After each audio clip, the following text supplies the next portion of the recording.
கிறிஸ்தேசுக்குள் அன்பாய் அழைக்கப்பட்டும் தெரிந்து கொள்ளப்பட்ட சகோதர சகோதரிகளே, யாருக்கும் தேவனுடைய நாமத்தினாலும் இயேசு கிறிஸ்துவின் நாமத்தினாலும் இன்றைய காலை வாழ்த்துதலை தெரிவித்துக் கொண்டு நாம் தொடர்ந்து தேவனுடைய சத்தியங்களை நம்மளுடைய வாழ்க்கைகளில் தியானம் பண்ணிக்கொண்டு கிறிஸ்துவோட சாயலாக பிரதிபலிக்க நாளுக்கு நாள் நாம் முயற்சி எடுத்து நிற்கிற இந்த தருணத்திலையும் தேவன் நமக்காக ஆயத்தம் பண்ணப்பட்ட ஒரு சத்தியத்தின் தலைப்பு தான் குயவனே என்ற ஒரு தலைப்பின் கீழாக தான் இன்னைக்கு நம்ம படிக்க போகிறோம்.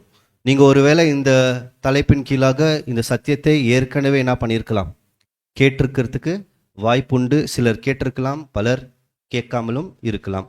இப்போது தேவன் நமக்கு அநேக விதங்களை ஒரு அடையாளமாக நம்மிடத்தில் பேசி உதாரணங்கள் மூலியமாக கூட பேசியிருக்கிறார், நிறைய பேசியிருக்கிறார். அந்த மாதிரி பார்த்தா ஒரு குமாரன் ஒரு தகப்பன் ஸ்தானம் அப்படின்னு வச்சு சில உதாரணங்களை வச்சு நம்மளிடத்தில் ஒப்பிட்டு பேசின்னு வந்திருக்குவார்.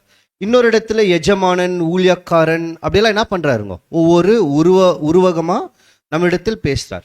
அதே போல தான் இன்னைக்கு இந்த குயவன் கூட இதே மாதிரி ஒரு உருவகம் படுத்தி குயவனை தேவனுக்கும் அப்புறமா அவர் கையில் இருக்கிற மண்ணை நம்மளுக்கும் ஒப்பிட்டு பேசியிருக்கிறார். இப்போ நம்ம ஒரு வசனத்தை வாசிக்கலாம், வாசிச்சுட்டு அங்கத்திலிருந்து என்ன பண்ணலான்னு பார்த்தீங்கன்னா தொடர்ந்து படிக்கலாம். ஏசாயா 64 அதிகாரம் 8 வசனம். இப்பொழுது கர்த்தாவே, நீர் எங்களுடைய பிதா, நாங்கள் களிமண், நீர் எங்களை உருவாக்குகிறவர், நாங்கள் அனைவரும் உமது கரத்தின் கிரியை. பாருங்க, அவர் சொல்லும் போது இப்பொழுது கர்த்தாவே அப்படின்னு இருக்குது இல்லைங்களா. இதோட எபிரேய வார்த்தையில அந்த கர்த்தாவே அப்படின்ற வார்த்தை என்னவா இருக்கும் தெரியுமா? இப்பொழுது யாவே அப்படின்னு வந்திருக்கும். இப்பொழுது கர்த்தாவே, நீர் எங்கள் பிதா. பாருங்க, ஏசாயாவே என்ன பண்றாருன்னு பார்த்தீங்கன்னா யாவே தேவனை, கர்த்தாவே நம்மளுக்கு தமிழ்ல போட்டிருக்கோம், ஆங்கிலத்துல உங்களுக்கு கொட்டை எழுத்துல LORD அப்படின்னு வந்திருக்கோம். அப்போ அவர் சொல்றாரு, யாவே நீங்க தான் எங்களுக்கு என்னவா இருக்கிறீங்க, எங்களுக்கு பிதாவா இருக்கிறீங்க. உங்கள் கையில நாங்க எப்படி இருக்கிறோமா, களிமண்ணா இருக்கிறோம். நீங்க தான் எங்களை உருவாக்குனீர். ஆனா எப்படி உருவாக்குனீர்னு சொல்றாரு, உம்முடைய கரம். கரெக்டா? அப்பனா தேவனோட கை நம்மளை உருவாக்குனதான். எப்படி புரிஞ்சுக்கலாம் தேவனோட கை நம்மளை உருவாக்குனது? சரி, இதை பார்க்கறதுக்கு முன்னாடி ஒரு களிமண் உருவாக வேண்டும் என்றால் மண்ணு தேவை. வேற என்ன தேவை? வேற எதுனா தேவை? தண்ணி தேவை. இப்ப மனிதர்களை உருவாக்கும் போது மண்ணுல இருந்து எடுத்து பண்ணார். இது நம்ம நிறைய நேரத்துல படிச்சிருக்கிறோம். எங்கன்னா தண்ணி இருந்துச்சா? மண்ணுல இருந்து எடுத்தாரு. நான் பிரதர் இல்ல, ஏதேன் தோட்டத்தில் 4 நதி ஓடுனது, கரெக்ட் தான். ஆனா பூமி மேல முழுவதும் தண்ணி வரணும். அப்பதான் மண்ணுல இருந்து என்ன பண்ண முடியும், எடுத்து பண்ண முடியும், ஒரு களிமண்ணா பண்ண முடியும். அன்னைக்கு பூமி மேல மழை பொழிஞ்சிச்சா? மழையே வரலையே. அப்ப பூமியில தண்ணி இருந்துச்சா?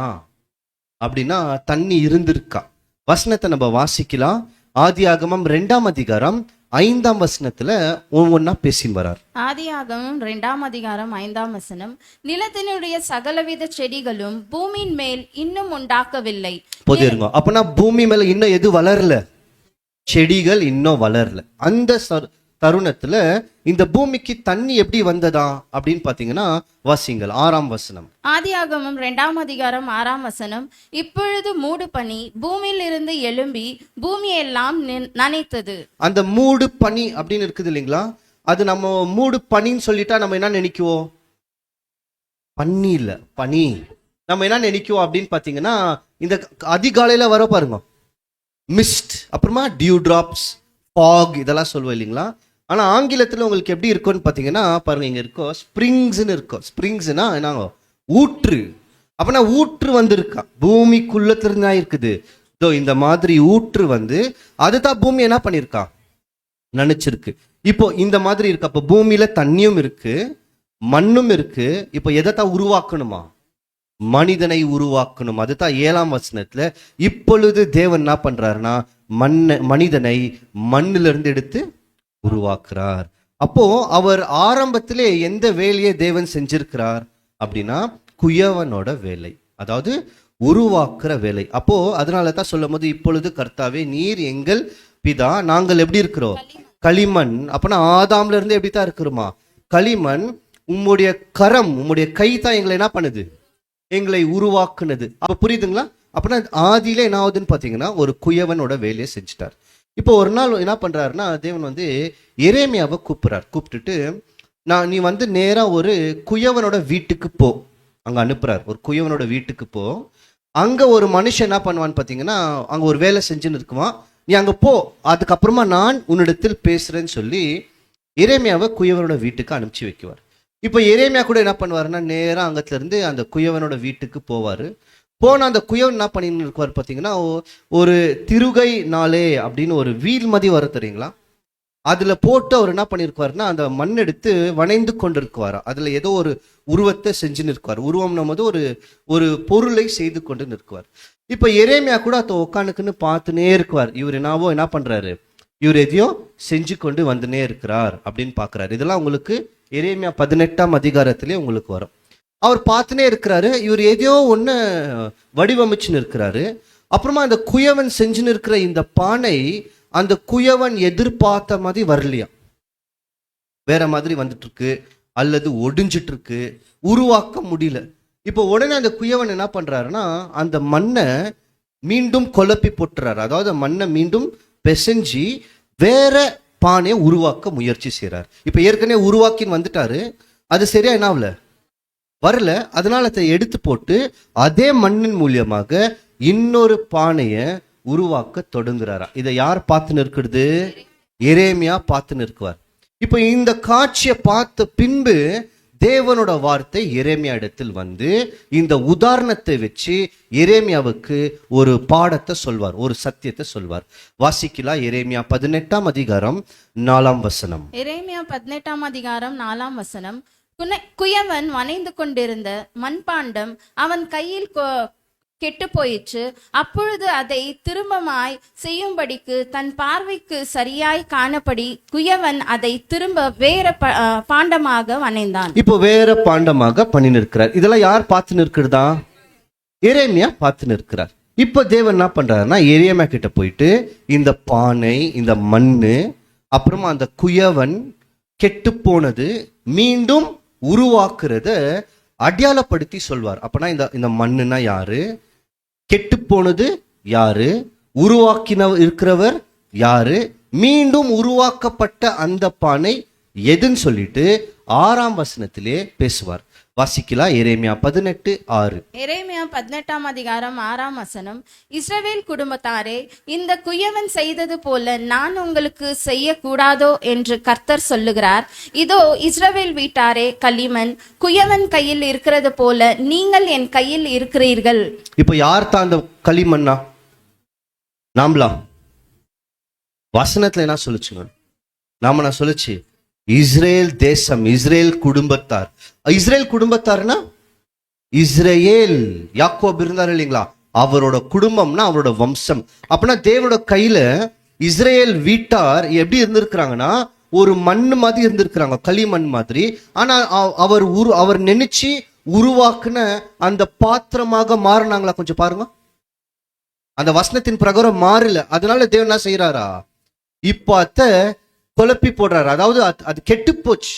அப்போ இஸ்ரேல் மக்களை இந்த ஒரு அடையாளம் வச்சு சொல்லுவார். அப்புறமா பின்னாடி எரேமியா கிட்ட பேசுவாரு.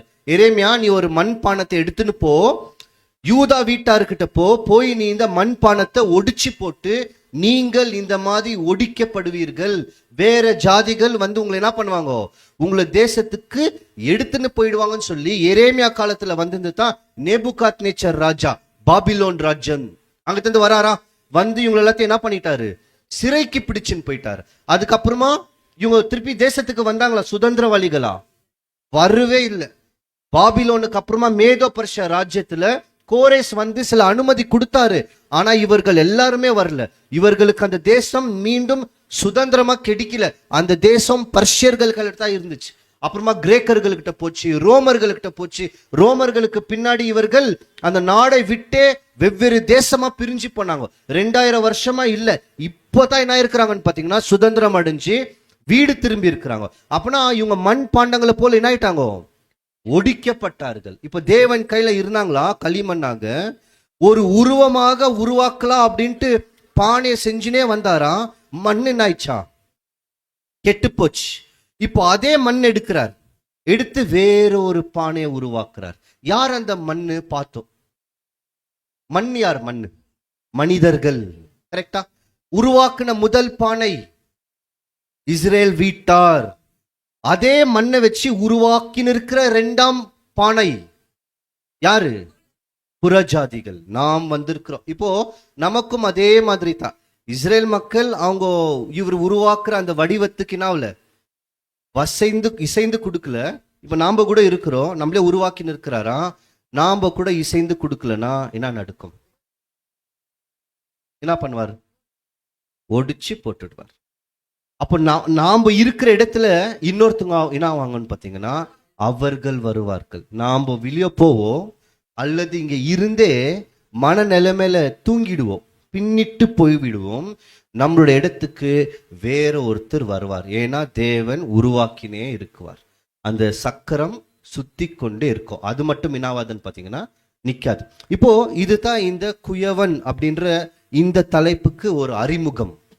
இப்பதான் நம்ம என்ன பண்றோம்னு பார்த்தீங்கன்னா அந்த ப்ராசஸுக்கே போறோம். அதாவது ஒரு குயவன் ஒரு பானத்தை அல்லது ஏதோ ஒன்று பாத்திரத்தை உருவாக்கணும்னா அதோட செயல்முறைகள் என்னவா இருக்கிறது, எந்தெந்த முறைகளில் அவர் செய்கிறார் அப்படின்னு சொல்லி ஒரு 8 முறைகள் இருக்கு. 8 ஸ்டெப்ஸ் இருக்கு. நம்ம இன்றைய தினத்தில் அதான் பார்க்க போறோம்.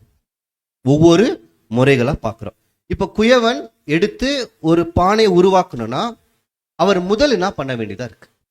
முதல் என்ன செய்யணும்னு பார்த்தீங்கன்னா இல்ல இருக்கு, அவர்கிட்ட எல்லாமே இருக்கு. அவர் முதல் தேர்ந்தெடுக்க வேண்டிய ஒரு பொருள் மண்ணு.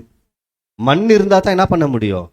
செய்ய முடியும். அப்பனா இவரோட முதல் ப்ராசஸ்ல அந்த வழிமுறைகளில் இருக்கிற முதல் பொருள் என்னன்னு பார்த்தீங்கன்னா அந்த செயல்முறையில இருக்கிற முதல் செயல்முறை அந்த ஸ்டெப் என்னன்னு பார்த்தீங்கன்னா களிமண்ணை தேர்ந்தெடுக்கணும். இப்ப எவ்வளோ களிமண் இந்த பூமியில இருக்கு இல்லையா? இருக்கா இல்லையா? ஒவ்வொரு கலர் ஒவ்வொரு நிறத்துல இருக்கு களிமண். அவரு எந்த களிமண் வேணுமோ எடுத்து செய்வாரா?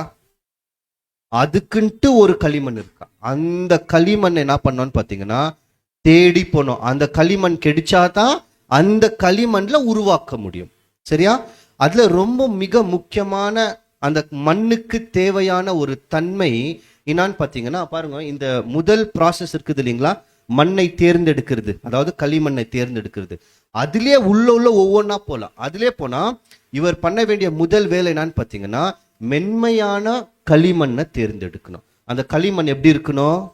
சாஃப்டா இருக்கணும். ஒருவேளை ரொம்ப கெட்டியா இருந்துச்சுன்னா ஏன் ஆகாது? ஒன்றும் பண்ணவே முடியாது. அப்பனா அது எப்படி இருக்கணும்னு பார்த்தீங்கன்னா ரொம்ப சாஃப்டா இருக்கணும். இப்போ யார் அந்த மண்ணு? இப்போ யார் அந்த மண்ணு? நாமளும் வந்திருக்கிறோம். பானையாக மாறிட்டுமா? இப்போ இன்னைக்கு பார்க்க போற சத்தியம் நம்ம எங்க இருக்கிறோம் அப்படின்ற நம்மளோட நிலைப்பாடை நமக்கே எடுத்து சொல்ற மாதிரி இருக்கும்.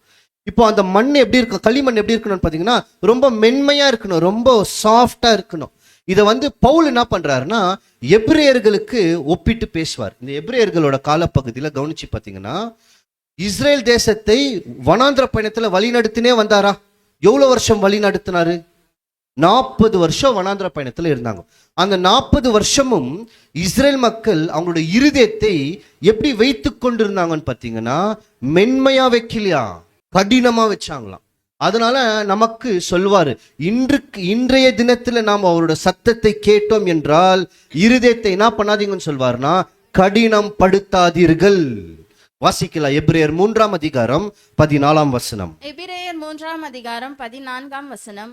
நாம் ஆரம்பத்திலே கொண்ட நம்பிக்கையை முடியும் பரியந்தம் உறுதியாய் பற்றி கொண்டிருப்போமாகில் கிறிஸ்துவனிடத்தில் பங்கு கொள்ளவர்களாய் இருப்போம். இப்போ கிறிஸ்துவோட நம்ம பங்கு எடுக்கணும். பங்கு எடுக்கிறோமா இல்லையா?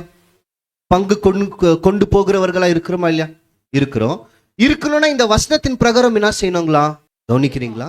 இந்த வசனத்தின் பிரகாரம் நாம் கிறிஸ்துவோட பங்கு எடுக்கணும்னா அவர் என்ன சொல்றாரு, என்ன பண்ண வேண்டியதா இருக்கா? ஆரம்பத்தில் கொண்ட நம்பிக்கை. புரியுதா? அது எது வரைக்கும் இருக்கணுமா? முடிவு வரைக்கும் இருக்கணுமா? ஆனா என்ன பிரச்சனைன்னு பார்த்தீங்கன்னா நம்ம அடிப்படை சத்தியங்களை கேட்டு இந்த சத்தியத்தை ருசி பார்த்து வரும்போது இருக்கிற நம்பிக்கை, விசுவாசம், வைராக்கியம் ஏன் இன்றைய தினத்தில் காணப்படவில்லை? நாட்கள் போக போக நம்மளோட விசுவாசமும் மங்கி போகிற திரியை போல் மாறிக்கொண்டு நிற்கிறது. நம்ம கிட்ட இருக்கிற வைராக்கியம் அணைந்து போய் கொண்டு நிற்கிறது. நாளுக்கு நாள் வளர்ச்சி அடைய வேண்டுமே தவிர ஆனா நாளுக்கு நாள் என்ன இருக்குதுன்னு பாத்தீங்கன்னா குறைவாய் பெற்றவர்களாய் மாறி நிற்கிறோம். இப்போ நம்மளோட இருதயம் எப்படி தான் இருக்கணும்? அப்போ கடினமா ஆயின்னு இருக்குதா? நாளுக்கு நாள் இல்ல இன்னும் மென்மையா மாறின்னு இருக்கா? மாறணும், கரெக்ட். இன்னைக்கு என்னோட இருதயம் எப்படி இருக்கு? நான் ஆரம்பத்தில் கேட்கும் போது இருந்த அந்த இருதயம் இன்னைக்கும் எனக்கு இருக்கா? அடுத்த வசனம் வாசிக்கலாம் பாருங்களேன், 15 சொல்றார். எபிரேயர் 3ஆம் அதிகாரம் 15ஆம் வசனம். இன்று அவருடைய சத்தத்தை கேட்பீர்களாகில் கோபமூட்டுதலில் நடந்தது போல உங்கள் இருதயங்களை கடினப்படுத்தாதீர்கள். இருதயத்தை என்ன பண்ணாதீங்கன்னு சொல்றாரு? கடினம் படுத்தாதீர்கள். இது எப்படி புரிஞ்சுக்கலாம்னா, இப்ப நம்மலாம் சொல்லுவோம் இல்லை எங்களுக்கு கடினமான இருதயம் இல்லைன்னு. ஒரே ஒரு உதாரணத்துல கண்டுபிடிச்சிடலாம். நம்ம இங்க ஞாயிற்றுக்கிழமை ஒரு மணி நேரம் 2 மணி நேரம் இங்க கூடுறோமா? எவ்வளவு வார்த்தைகளை எல்லாம் கேட்கிறோம். கேட்கும் போது இருதயம் ரொம்ப மென்மையாயிடுது. மீண்டும் நம்மளோட வீட்டுக்கு, உலகத்துக்கு, அப்புறமா நம்மளோட தனிப்பட்ட காரியங்களுக்கு போன உடனே நம்ம இதே மாதிரி சாந்த குணமும் மனத்தாழ்மையுடன் இருக்கிறோமா? இல்ல போன உடனே பழைய ரூபத்துக்குள் போருமா? அப்போ நம்மளோட இருதயம் கடினமா இருக்கா, நாளுக்கு நாள் மென்மையாய் கொண்டு நிற்கா? விசுவாச குறைச்சல், கீழ்ப்படியாமை பிள்ளைகளாய் மாறிக்கொண்டு நிற்கிறோம். அப்புறமா சோம்பேறித்தனம் இருக்கா? நான் உங்களை யாரையும் தனிப்பட்ட முறையில் நான் என்ன சொல்றேன்னு நினைச்சுக்கலாம். சோம்பேறித்தனம், நாளுக்கு நாள் நம்ம அனுதினம் எவ்வளோ நேரம் தேவனோட வார்த்தைகளில் நம்மளுடைய ஈடுபாடு இருக்கு? எவ்வளோ வசனங்களை ஒரு நாளுக்கு படிக்கிறோம், சத்தியத்தை கேட்கிறோம், கேட்ட வசனத்துக்கு உண்மையா இருக்கிறோம்? வைராக்கியம் இல்லை. தேவனிடத்தில் ஞானஸ்தானம் செய்யும் போது நாம் எடுத்துக்கொண்ட உடன்படிக்கை ஞாபகம் இருக்கா? அதை நம்மளோட சிந்தனையில வச்சு நிற்கிறோமா? நிறைவேற்ற முயற்சி செஞ்சு நிற்கிறோமா? ஆதியில் கொண்ட அன்பு இன்னும் இருக்கா? இப்போ இதெல்லாம் இல்லைன்னு நம்மளுக்கே ஒரு கேள்விக்குறி வருதா இல்லைங்களா? அப்போ நாளுக்கு நாள் நம்மளோட இருதயம் கடினமாயின்னு இருக்குதா, மென்மையாயின்னு இருக்கா? ஒருவேளை ரொம்ப கடினமா ஆயின்னு இருக்குதுன்னா அந்த மண்ணை குயவன் எடுக்குவாரா? சரி, மாம்சத்தின் கிரியைகளை கொஞ்சம் நம்ம படிக்கலாம். கலாத்தியர் 5ஆம் அதிகாரம் 19 21 வரைக்கும் ஒரு ஃபுல் லிஸ்டே போடுறார். கலாத்தியர் 5ஆம் அதிகாரம் 19ஆம் வசனம். மாம்சத்தின் கிரியைகள் வெளியரங்கமாய் இருக்கின்றன. அவை யாவன: விபச்சாரம், வேசித்தனம், அசுத்தம், காமவிகாரம், விக்கிராராதனை, பில்லி சூனியம், பகைகள், விரோதங்கள், வைராகியங்கள், கோபங்கள், சண்டைகள், பிரிவினைகள், மார்க்கப்பேதங்கள். ரொம்ப பெருசு கூட போக வேண்டாங்க. கோபங்கள் இருக்கா, பிரிவினைகள், பொறாமை, சண்டை, இதெல்லாம் சின்ன சின்னது தான் தெரியும். ஆனா இதெல்லாம் எந்த கிரியைகளா? இது எல்லாமே மாம்சத்தின் கிரியைகள். அந்த களிமண் எடுத்து செய்யும் போது அந்த களிமண்ல சின்ன சின்ன கல்லெல்லாம் இருக்கும். அதெல்லாம் இருந்துச்சுன்னா உருவாக்க முடியுமா? அப்ப அவர் என்ன செய்வாரு? நம்மளோட மாம்சத்தின் கிரியைகள் இந்த களிமண்ணுக்குள்ள இருக்கிற அந்த கல்லை போன்றது. அது இருந்துச்சுன்னா நாம் உருவாக்கப்படுகிற பானையாக வரவே முடியாது. இப்போ இருக்கணுமா இருக்கக்கூடாது? யார் முடிவு செய்யணும்? நாம தாங்க முடிவு செய்யணும். அடுத்த வசனத்தை வாசிச்சிடுங்க, 21. கலாத்தியர் 5ஆம் அதிகாரம் 21ஆம் வசனம்.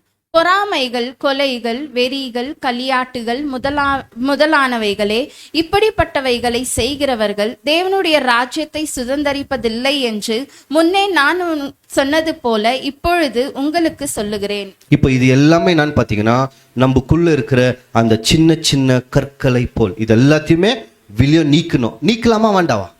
இன்னும் உள்ளவே வச்சுன்னு இருந்தா இந்த மண்ணு ஒன்னத்துக்குமே பிரயோஜனவா? இருக்குவோம், வந்திருக்குவோம், இருக்குவேன், தொடர்ந்து வந்துனே இருக்குவேன் நானு. ஆனா குயவன் கையில இருக்க மாட்டான், அவ்வளவுதான் வித்தியாசம். இங்க இருக்குவேன் நானு, குயவன் கையில இருக்குவேனா? அதுதான் ஒரு பெரிய கேள்விக்குறியா நிக்கணும். இது முதல். யாரு? அவர் மண்ணை தேர்ந்தெடுக்கிற முதல் நல்ல மென்மையா இருக்கணும். அடுத்து அந்த மண்ணை என்ன பார்க்குவாங்கன்னு பார்த்தீங்கன்னா, அது ஆங்கிலத்தில் உங்களுக்கு பிளாஸ்டிசிட்டி அப்படின்னு சொல்லப்படும். அதுக்கு தமிழ் என்னன்னா வளர்ச்சி தன்மை அல்லது வளைந்து கொடுக்கிற தன்மை மண்ணுக்கிட்ட இருக்கணுமா. அதை எப்படி என்ன பண்ணுவாங்கன்னு பார்த்தீங்கன்னா, கொஞ்சமா எடுத்து எப்படி இது வளைந்து கொடுக்குறதுனா என்னன்னா எப்படி புரிஞ்சுக்கலாம்னா, அந்த மண்ணுல கொஞ்சம் அழுத்துதல், ஃபோர்ஸ் கொடுத்தா அது ஒடிதா, வெடிதா, கிராக் ஆகுதா, அதெல்லாம் பார்க்குவாங்களாம். அதெல்லாம் ஆகக்கூடாதா. அப்படி ஆச்சுன்னா அந்த மண் என்ன அர்த்தம்னு பார்த்தீங்கன்னா, செஞ்சு நிற்கிற இந்த பாத்திரத்துக்கு அது தகுதி இல்லைன்னு அர்த்தம். அப்போ ஈரத்தன்மை இருக்கணும் அதுல. அப்போ நம்ம வந்திருக்கிற உள்ளோ மண்ணாக ஒரு கைக்கு வந்திருக்கிறோம். கொஞ்சமான ஒரு இருதயம் இருக்கு. எப்படின்னு பார்த்தீங்கன்னா, ஒரு கொஞ்சம் மென்மையா நம்மளோட இருதயம் இருக்கு. இப்போ தேவன் என்ன பண்ணுவாருன்னு பார்த்தீங்கன்னா, கொஞ்சம் ஃபோர்ஸ் போட்டு பார்க்குவாராம். கொஞ்சமா நம்மளை கொஞ்சம் அழுத்தி பார்க்குவாராம். எப்படி அழுத்துவாரு? சோதனைகள் மூலியமா. அந்த சோதனைகள் யார் மூலியமா வரும்? நம்ம கூட இருக்கிறவர்கள் மூலியமா, சுத்தி இருக்கிறவர்கள், வேலை செய்கிற இடத்தில், பக்கத்துல அக்கத்துல, நண்பர்கள், உறவினர்கள், சபை மக்கள், சபை வழிநடத்தப்படுகிறவர்கள், சத்தியத்தில் இருக்கிறவர்கள், இல்லாதவர்கள், எல்லா விதத்திலும் நம்ம எடுத்துக்கலாம். கொஞ்சமா போடுவாராம், அதிகமா அழுத்த மாட்டார், கொஞ்சமா அழுத்துவாராம். அதுக்கே நம்ம விடிஞ்சிட்டோம்னா இன்னும் அர்த்தம்னு பார்த்தீங்கன்னா, இந்த மண்ணு உருவாக்கப்படுறதுக்கு தகுதி இல்லைன்னு எடுத்து வச்சுடுவாராம். அப்ப அது என்னவா இருக்கணும்? வளைந்து கொடுக்கணும். அப்பதான் அதை அவர் உருவாக்குற மாதிரி செய்ய முடியும். அதுக்கு என்ன பண்ணுவாங்கன்னு பார்த்தீங்கன்னா, இந்த குயவன் பாருங்க, டெஸ்ட் பண்ணுவாங்க, சாம்பிள். இப்போ நீங்க கூட கடைக்கு போனா எதனா அரிசி வாங்குற மாதிரி தான் என்ன பண்ணுவீங்க? சாம்பிள் பார்க்குவீங்க இல்லைங்களா? இப்போ சாம்பிள் பார்க்குவாராம் குயவன். இப்படி சாம்பிள் பார்க்குவாங்க. என்ன பண்ணுவாங்கன்னா, சின்னதா ஒரு அந்த மண் எடுக்குவாங்க. அதை வந்து லம்ப் அப்படின்வாங்க ஆங்கிலத்தில். கொஞ்சமா ஒரு கட்டி அதை எடுத்து அது மென்மையா இருக்கா அப்படின்னு பார்த்துட்டு அதுக்கு கொஞ்சமா தண்ணி போடுவாங்க. தண்ணி போட்டால் அது என்ன ஆகணும்? ஈரத்தன்மையில கொஞ்சம் இன்னும் மென்மையானோம். அதுக்கப்புறமா அதை ரோல் பண்ணுவாங்க. நீங்க அப்படியே ஒரு சப்பாத்தினா நீங்க திரட்டுவீங்க, இது ரோல் பண்ணுவாங்க. ரோல் பண்ணிட்டு அதை வளைஞ்சு பார்க்குவாங்க, பெண்ட் பண்ணுவாங்க. பாருங்க, அதுதான் உங்களுக்கு இங்க இருக்குது பாருங்க, சரிதா?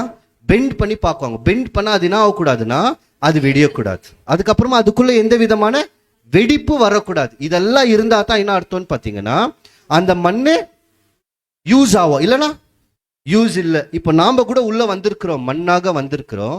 அங்க எப்படி ஆதாமை மண்ணிலையும் தண்ணி இருந்துச்சா பூமியில, அப்புறமா மண்ணில இருந்து எடுத்தாரு. இப்ப நாம கூட அதே மாதிரி தான் வந்திருக்கிறோம்.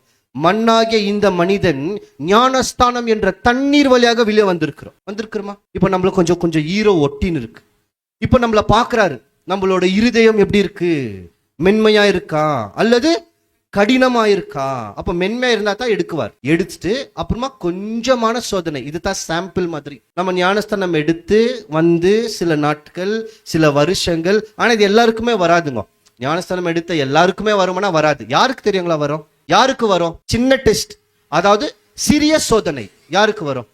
நான் 2 ஆப்ஷன் கொடுக்குறேன். ஞானஸ்தானம் எடுத்த எல்லாருக்கும் வரும், இது ஃபர்ஸ்ட் ஆப்ஷன். 2வது, கடினமுள்ள இருதயம் இல்லாதவர்களுக்கு மட்டும் வரும். கடினமுள்ள இருதயம் இல்லாதவர்களுக்கு தான் வரும். ஞானஸ்தானம் எடுத்த எல்லாருக்கும் வராது. ஒருவேளை நான் ஞானஸ்தானம் எடுத்து கடினமா இருந்தேன்னா இந்த மண்ணே தேர்வு இல்லைன்னு அர்த்தம், அவ்வளவுதான். தண்ணி போட்டாரு, மண் எப்படி இருக்கு? அந்த பழைய மனுஷன் அப்படியே இருக்கிறான். அந்த பழைய அந்த நம்மளோட கடினமுள்ள இருதயம் இருக்கப்ப, நான் இப்படித்தான் செய்வேன், நான் இதுதான் பண்ணுவேன், பலிக்கு பலி, கண்ணுக்கு கண், பல்லுக்கு பல் மாதிரி. நான் சொல்றது மாதிரி அவர் கொடுத்த பிரமாணம் வேற. இப்ப நம்மளுக்கு அந்த மாதிரி, நீ இதை செஞ்சியா நான் இதை செய்வேன், நீ இதை சொன்னியா நான் இதை என்ன பண்ணுவேன், ஞாபகம் வச்சுக்கின்னு ஒரு நாள் வரும், நான் அதை சொல்லியே சொல்லுவேன் அப்படின்ற ஒரு மனோபாவம் இருந்துச்சுன்னா நம்மளுடைய இருதயம் இன்னும் என்ன ஆகலன்னு பார்த்தீங்கன்னா இன்னும் மென்மை ஆகல. அப்போனா நமக்கு இந்த டெஸ்டே இல்லை. எது? கொஞ்சமா எடுத்து அதை ரோல் பண்ணி அதை பெண்ட் பண்ணி பார்க்குவாராம். இது வெடிதான், வெடிப்பு தன்மை இருக்கா? வெடிப்பு தன்மைனா நம்மளை சோதிக்கும் போது நம்ம கிராக் ஆயிடுவோம்னா புரியுதுங்களா? உடனே கோவம் வந்துடும், உடனே ஒடிச்சுக்குவோம் நம்மளே. அப்போ இதெல்லாம் என்ன ஆகக்கூடாதுன்னு பார்த்தீங்கன்னா இருக்கக்கூடாது. கொஞ்சமா டெஸ்ட் பண்ணுவாராம். இதை உதாரணம் மூலியமா பார்த்தா இன்னும் நல்லா இருக்கும். அப்போஸ்தலர்களோட காலத்துல பேதுரு, யோவான், இவங்க எல்லாருமே நிறைய அப்போஸ்தலர்கள்லாம் இருந்தாங்க. யாரு? இயேசு கிறிஸ்து பரமேறி போன பின்பு. இப்போ இவங்கெல்லாம் ஏற்கனவே உடன்படிக்கை செய்தவர்கள், தண்ணிலிருந்து எடுக்கப்பட்டவர்கள். இவங்களோட இருதயம் இயேசு கிறிஸ்துக்கு பின்னாடி கடினமா இருந்துச்சா மென்மையா இருந்துச்சா? சரி, கிறிஸ்து இருக்கும் போது மென்மையா தான் இருந்துச்சு, ஆனா பக்குவம் வரல, அவ்வளவுதான் வித்தியாசம்.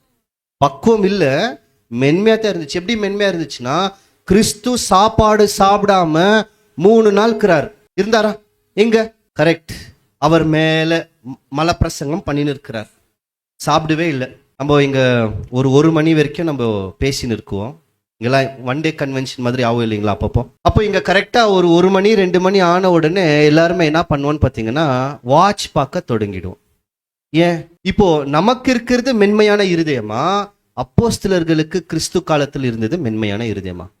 சாப்பிடாம 3 நாள் அமைதியா இருக்கிறாங்க. இயேசு கிறிஸ்து எங்க போனாலும் கூட நடந்துனே போனாங்க. இன்னைக்கு நம்மளுக்கு போக்குவரத்து இவ்வளோ இருந்தும் தேவனுடைய வேலைகளை செய்யறதுக்கு நாம் முகம் சுளிக்கிற நேரம் ஆயிடும் ஒரு தருணத்துல. ஆனா அவங்க அந்த மாதிரி எல்லாம் எதுவுமே பண்ணாம என்ன பண்ணியிருக்கிறாங்கன்னா நடந்து போய்க்கிறாங்க. அப்பவே அவங்களோட இருதயம் எப்படி இருக்குதுன்னா மென்மையா இருந்திருக்குது. இப்போ இயேசு கிறிஸ்து உயிர்த்தெழுந்து போயிட்டாரு. போன பின்பு பேதுருவும் யோவானும் என்ன பண்றாருன்னா ஜனங்களிடத்தில் பேசிக்கொண்டு இருக்கிறாங்க. போய் ஆலயத்துல போய் பிரசங்கம் பண்றாங்க. இவங்க பண்ற பிரசங்கம் அங்க இருக்கிற ஜனத்தின் மூப்பர்கள், காவல்காரர்கள், சதுசேயர்கள் இவங்களுக்கு பிடிக்கிறதே இல்லை. ஏன்னா இவங்க இயேசு கிறிஸ்துவின் நாமத்தினாலையும் உயிர்த்தெழுதலை குறிச்சு பிரசங்கம் பண்ணின்னு இருக்கிறாங்க. 5000 பேர் சபைக்குள்ள வந்திருக்கிறாங்க கிறிஸ்துவை சுவிசேஷம் கேட்டு. இப்போ உடனே என்ன பண்றாங்கன்னா இவங்களை அரெஸ்ட் பண்ணி எடுத்துன்னு போயிடுறாங்க. சாயங்காலம் எடுத்து ஜெயில போட்டாங்க. அடுத்த நாள் ஜனங்க எல்லாருமே ரொம்ப யாருமே வீட்டுக்கே போகலையா, 5000 பேர் இருக்கிறாங்களாம். இவங்களை சிறையில போட்டாங்கன்ட்டு. இப்போ உடனே ஜனங்களுக்கு பயந்துன்னா இவங்களை என்ன பண்ணிட்டாங்கன்னா விடுதலை செஞ்சுட்டாங்க. இப்போ நாமளா இருந்தா என்ன பண்ணுவோம்? ஜெயில இருந்து தப்புந்தே ஒரு பெரிய விஷயம் சொல்லி அடுத்து அந்த இடத்துக்கு என்ன பண்ண மாட்டோம், போகவே மாட்டோம். ஒன்றும் வேணாங்க, நம்ம எல்லாருமே கூடி வந்திருக்கிறோம். நான் உங்களை இந்த வாரம் நல்லா திட்டிடுறேன், அடுத்த வாரம் நீங்க வரீங்களா பார்க்கலாம். இவங்க என்ன பண்றாங்கன்னு பார்த்தீங்கன்னா பேதுருவும் அப்போஸ்தலர்கள் மீண்டும் அதே இடத்துக்கு போய் பிரசங்கம் பண்றாங்க. திருப்பி என்ன பண்றாங்கன்னா திருப்பி பிடிச்சின்னு போயிடுறாங்க, ஜெயில போட்டுடுறாங்க. போட்ட உடனே அன்னைக்கு ராத்திரி ஒரு தேவதூதன் சிறை கதவெல்லாம் திறந்து விட்ட உடனே இவங்க திருப்பி வந்துடுறாங்க. இப்போ 2வது சான்ஸ். நம்ம என்ன நினைக்கும், தேவன் தான் என்ன பண்ணிட்டாரு, இப்போ நான் திருப்பி என்ன பண்ணக்கூடாதுங்க, 2 வாட்டி எஸ்கேப் பண்ணி விட்டாரு, 3வது வாட்டி இப்படித்தானே நம்ம யோசிக்குவோம். அவங்க என்ன பண்றாங்கன்னா திருப்பி போறாங்க, அங்கதான் போனாங்க. இப்போ மீண்டும் இங்க சும்மா இருக்குவாங்களா, பிடிச்சின்னு போயிடுறாங்க. பிடிச்சின்னு போயிட்டு நல்லா அடிச்சிருக்கிறாங்களா. யூதர்கள் எவ்வளவு அடிக்குவாங்கன்னு நமக்கு தெரியும். 1 கொரிந்தியர் 40னா 39 குறைஞ்சபட்சம் அடி வாங்கணும். அந்த அடி எப்படி இருக்கோ தெரியுங்களா, பின்னாடி எல்லாம் பட்டை ஆயிடும், அந்த அளவுக்கு அடிக்குவாங்க. அவங்களால இப்படி இப்படி இப்படி படுக்கவே முடியாது, குப்புற போட்டு தான் படுக்கணுமா, உட்கார கூட முடியாதா, அந்த மாதிரி அடிச்சிருக்குவாங்க. மேல தலையில இருந்து உள்ளங்கால் உச்சி கீழே வரைக்கும் அடிச்சிருக்குவாங்க பின்னாடி ஃபுல்லா. இப்போ இவ்வளோ அடி வாங்கி வந்திருக்கிறாங்க. இவங்களோட மனநிலைமை எப்படி இருந்திருக்கும்? சோகமா இருந்திருக்குமா, பயமா இருந்திருக்குமா, வருத்தமா இருந்திருக்குமா? நான் கிறிஸ்துக்காக இந்த அடி எனக்கு தேவையா, இந்த நிந்தை, இந்த காரி துப்பு, இந்த அவமானம், இந்த இகழ்வு, அப்புறமா இந்த மாதிரி ஒரு அடி எனக்கு தேவையான்னு யோசிச்சிருக்குவாங்களா, யோசிச்சிருக்க மாட்டாங்களா? யோசிச்சிருக்க மாட்டாங்க, யோசிக்கல. மாறாக என்ன யோசிச்சாங்கன்னு பாத்தீங்கன்னா வாசிக்கலாம். அப்போஸ்தலர்கள் 5ஆம் அதிகாரம் 40ஆம் வசனம். அப்போஸ்தலர் 5ஆம் அதிகாரம் 40ஆம் வசனம். அப்பொழுது அவர்கள் அவனுடைய யோசனைக்கு உடன்பட்டு அப்போஸ்தலரை வரவழைத்து 41 படிச்சு. அப்போஸ்தலர் 5ஆம் அதிகாரம் 41ஆம் வசனம். அவருடைய நாமத்துக்காக தங்கள் அவமானத்திற்கு பாத்திரராக எண்ணப்பட்டபடியினால் சந்தோஷமாய் ஆலோசனை சங்கத்தை விட்டு புறப்பட்டு போய் எப்படி இருந்தாங்களா? சந்தோஷமாய். இதே இடத்துல நான் இருந்தேனா துக்கமாய், வருத்தமாய், மனஸ்தாபப்பட்டு, அவமானப்பட்டு ஓடி விட்டேன், அப்படித்தான் இருந்திருக்கும். தனிப்பட்ட முறையில் எடுத்து பார்த்தா அப்படித்தாங்க நம்ம எல்லாருமே இருந்திருக்கோம், நான் இருந்திருக்கோம். ஆனா இவங்க எப்படி இருந்திருக்கிறாங்கன்னு பாத்தீங்கன்னா சந்தோஷமாய். யாரோட நாமத்தின் நிமித்தமாக இவர்கள் நிந்தை அனுபவிச்சார்களா? சரி, இப்ப நல்லா யோசிங்க. இது பேதுருக்கு வந்த உச்சக்கட்ட சோதனையா, கொஞ்சம் சோதனையா? கொஞ்சம். உச்சக்கட்டமெல்லாம் இன்னும் பின்னாடி இருக்கு. என்ன பண்ணார் தெரியுங்களா? கொஞ்சமா மாவு எடுத்து டெஸ்ட் பண்ணார். ஒடிதா வெடிதா, புரியுதா? இப்போ பேதுரு இந்த டெஸ்ட்ல வளைந்து கொடுத்தாரா அல்லது அவங்களுக்குள்ள வெடிப்பு வந்துச்சா? வளைந்து கொடுத்தார். இப்போ நமக்கும் அதே மாதிரி தான் ஒரு சின்ன சோதனை வந்திருக்கோ, நம்ம முழுமையா வெடிஞ்சிருக்குமா, வளைஞ்சு கொடுத்துருக்குமா, இல்லை நம்மளுக்குள்ள வெடிப்பு வந்திருக்குமா? இந்த கேள்வியை நானே இன்னைக்கு நான் கேட்டு பார்க்கணும். சின்ன சோதனை தான் முதல் ஆரம்பிக்கும். அதிலேயே நான் சோர்ந்து போய்விட்டேன் என்றால் எப்படி என்னை உருவாக்க முடியும்? இதுதான் ஃபர்ஸ்ட் பண்றாராம். இதுதான் ஃபர்ஸ்ட் ப்ராசஸ். அதுக்கப்புறமா என்ன பண்றாருன்னு பார்த்தீங்கன்னா அடுத்து பாருங்க, இது 2வது ஸ்டெப். இதுக்கு உங்களுக்கு பிசைத்தல் குடைத்தல். இதுக்கு என்ன பேருனா, அந்த மாவு அந்த எடுத்து அந்த களிமண்ல ஏர் பபிள்ஸ் இருக்கும், காத்து இருக்கும், சின்ன சின்னதாக காத்து இருக்கும். அதோட எடுத்து பிசைஞ்சு பண்ணிட்டாங்கன்னா பானை உருவாகாது. அது உருவாயிட்டு அப்புறமா அதுல காத்து இருந்துச்சுன்னா அந்த இடத்துல ஒரு ஒரு ப்ளோ ஹோல்ஸ் வந்துடும், ஒரு ஓட்டை வந்துடும். அதனால என்ன பண்ணுவாங்கன்னா அந்த குயவன் அந்த களிமண் எடுத்து கண்டினியூஸா அப்படின்னா ரிப்பீட்டடா மீண்டும் மீண்டும் அதை மடிக்குவாங்க, அப்புறமா அதை கட் பண்ணுவாங்க, அப்புறமா அதை போட்டு பிசைவாங்க, திருப்பி அதை மடிக்குவாங்க, கட் பண்ணுவாங்க, திருப்பி போட்டு பிசைவாங்க. இப்படியே செஞ்சுனே இருக்குவாங்க ரிப்பீட்டடா. ஏன் செய்வாங்கன்னு பார்த்தீங்கன்னா அப்பதான் அதுக்குள்ள இருக்கிற அந்த காத்து வெளியே போகும். காத்து இருந்துச்சுன்னா உருவாக்க முடியுமா? முடியாது. இப்ப முதல் நம்ம மண்ணா தேர்ந்தெடுக்கப்பட்டுட்டோம். அப்ப நம்மளுக்குள்ள என்ன இருக்கணும்? இருதயம் எப்படி இருக்கணும்? மென்மையா இருக்கணும். அடுத்து ஒரு சின்ன சோதனை வரும். அந்த சோதனையில நம்ம எப்படி இருக்கணுமா? வளைந்து கொடுக்கிறவர்களா இருக்கணும். வெடிப்பு வராதவர்களா இருக்கணும். இருந்தா தான் இந்த ஸ்டெப்புக்கு போக முடியும். இப்போ அடுத்து என்ன பண்ணுவாருன்னு பாத்தீங்கன்னா, மீண்டும் மீண்டும் அதை பிசைஞ்சா தான் அதுக்குள்ள இருக்கிற அந்த காத்து வெளியே போவோம். இப்போ நாம அந்த மாதிரி வந்திருக்கிறோம். நமக்குள்ள கூட காத்து இருக்கா? எது அந்த காத்து? காத்து எதுன்னு கண்டுபிடிக்கணும். நம்மளுக்குள்ள காத்து இருக்கா? மீண்டும் மீண்டும் பிசைஞ்சா தான் நம்மளை கட் பண்ணி திருப்பி என்ன பண்ணணும்? திருப்பி பிசையணும், உருவாக்கணும், ஒடிச்சு உருவாக்கணும். அந்த மாதிரி அப்படி பண்ணா தான் நம்மளுக்குள்ள இருக்கிற அந்த ஏர் பபிள்ஸ், அந்த காத்து வெளியே போகும். அப்போ காத்துனா என்ன அப்படின்னா, ஒரு சின்ன உதாரணத்துல கண்டுபிடிச்சிடலாம். நம்ம வீட்டில் எல்லாருமே இட்லி தோசை எல்லாம் பண்ணுவோம். நீங்க மாவெல்லாம் போட்டு நீங்க அப்படியே காத்துல வைக்குவீங்க. அப்படின்னா வெளியே வைக்கணும். வச்ச உடனே அது புளிச்சு போகும், ஃபர்மெண்ட் ஆகும். அவுதா? எப்படி? கரெக்ட். ஈஸ்ட்னா தெரியலீங்களா? புளிப்பு. இந்த புளிப்பு எங்க இருக்குது தெரியுங்களா? காத்துல இருக்கு. நீங்க தேடி பாருங்க. ஈஸ்ட்ன்றது ஒரு ஒரு ஒரு கிருமி. அதை மைக்ரோ ஆர்கானிசம் அப்படின்னு, அதாவது மைக்ரோஸ்கோப்பெல்லாம் வருதா? அதுல வச்சா தெரியும், சின்ன சின்னதா பூச்சி மாதிரி இருக்கும். அதுதான் ஈஸ்ட்.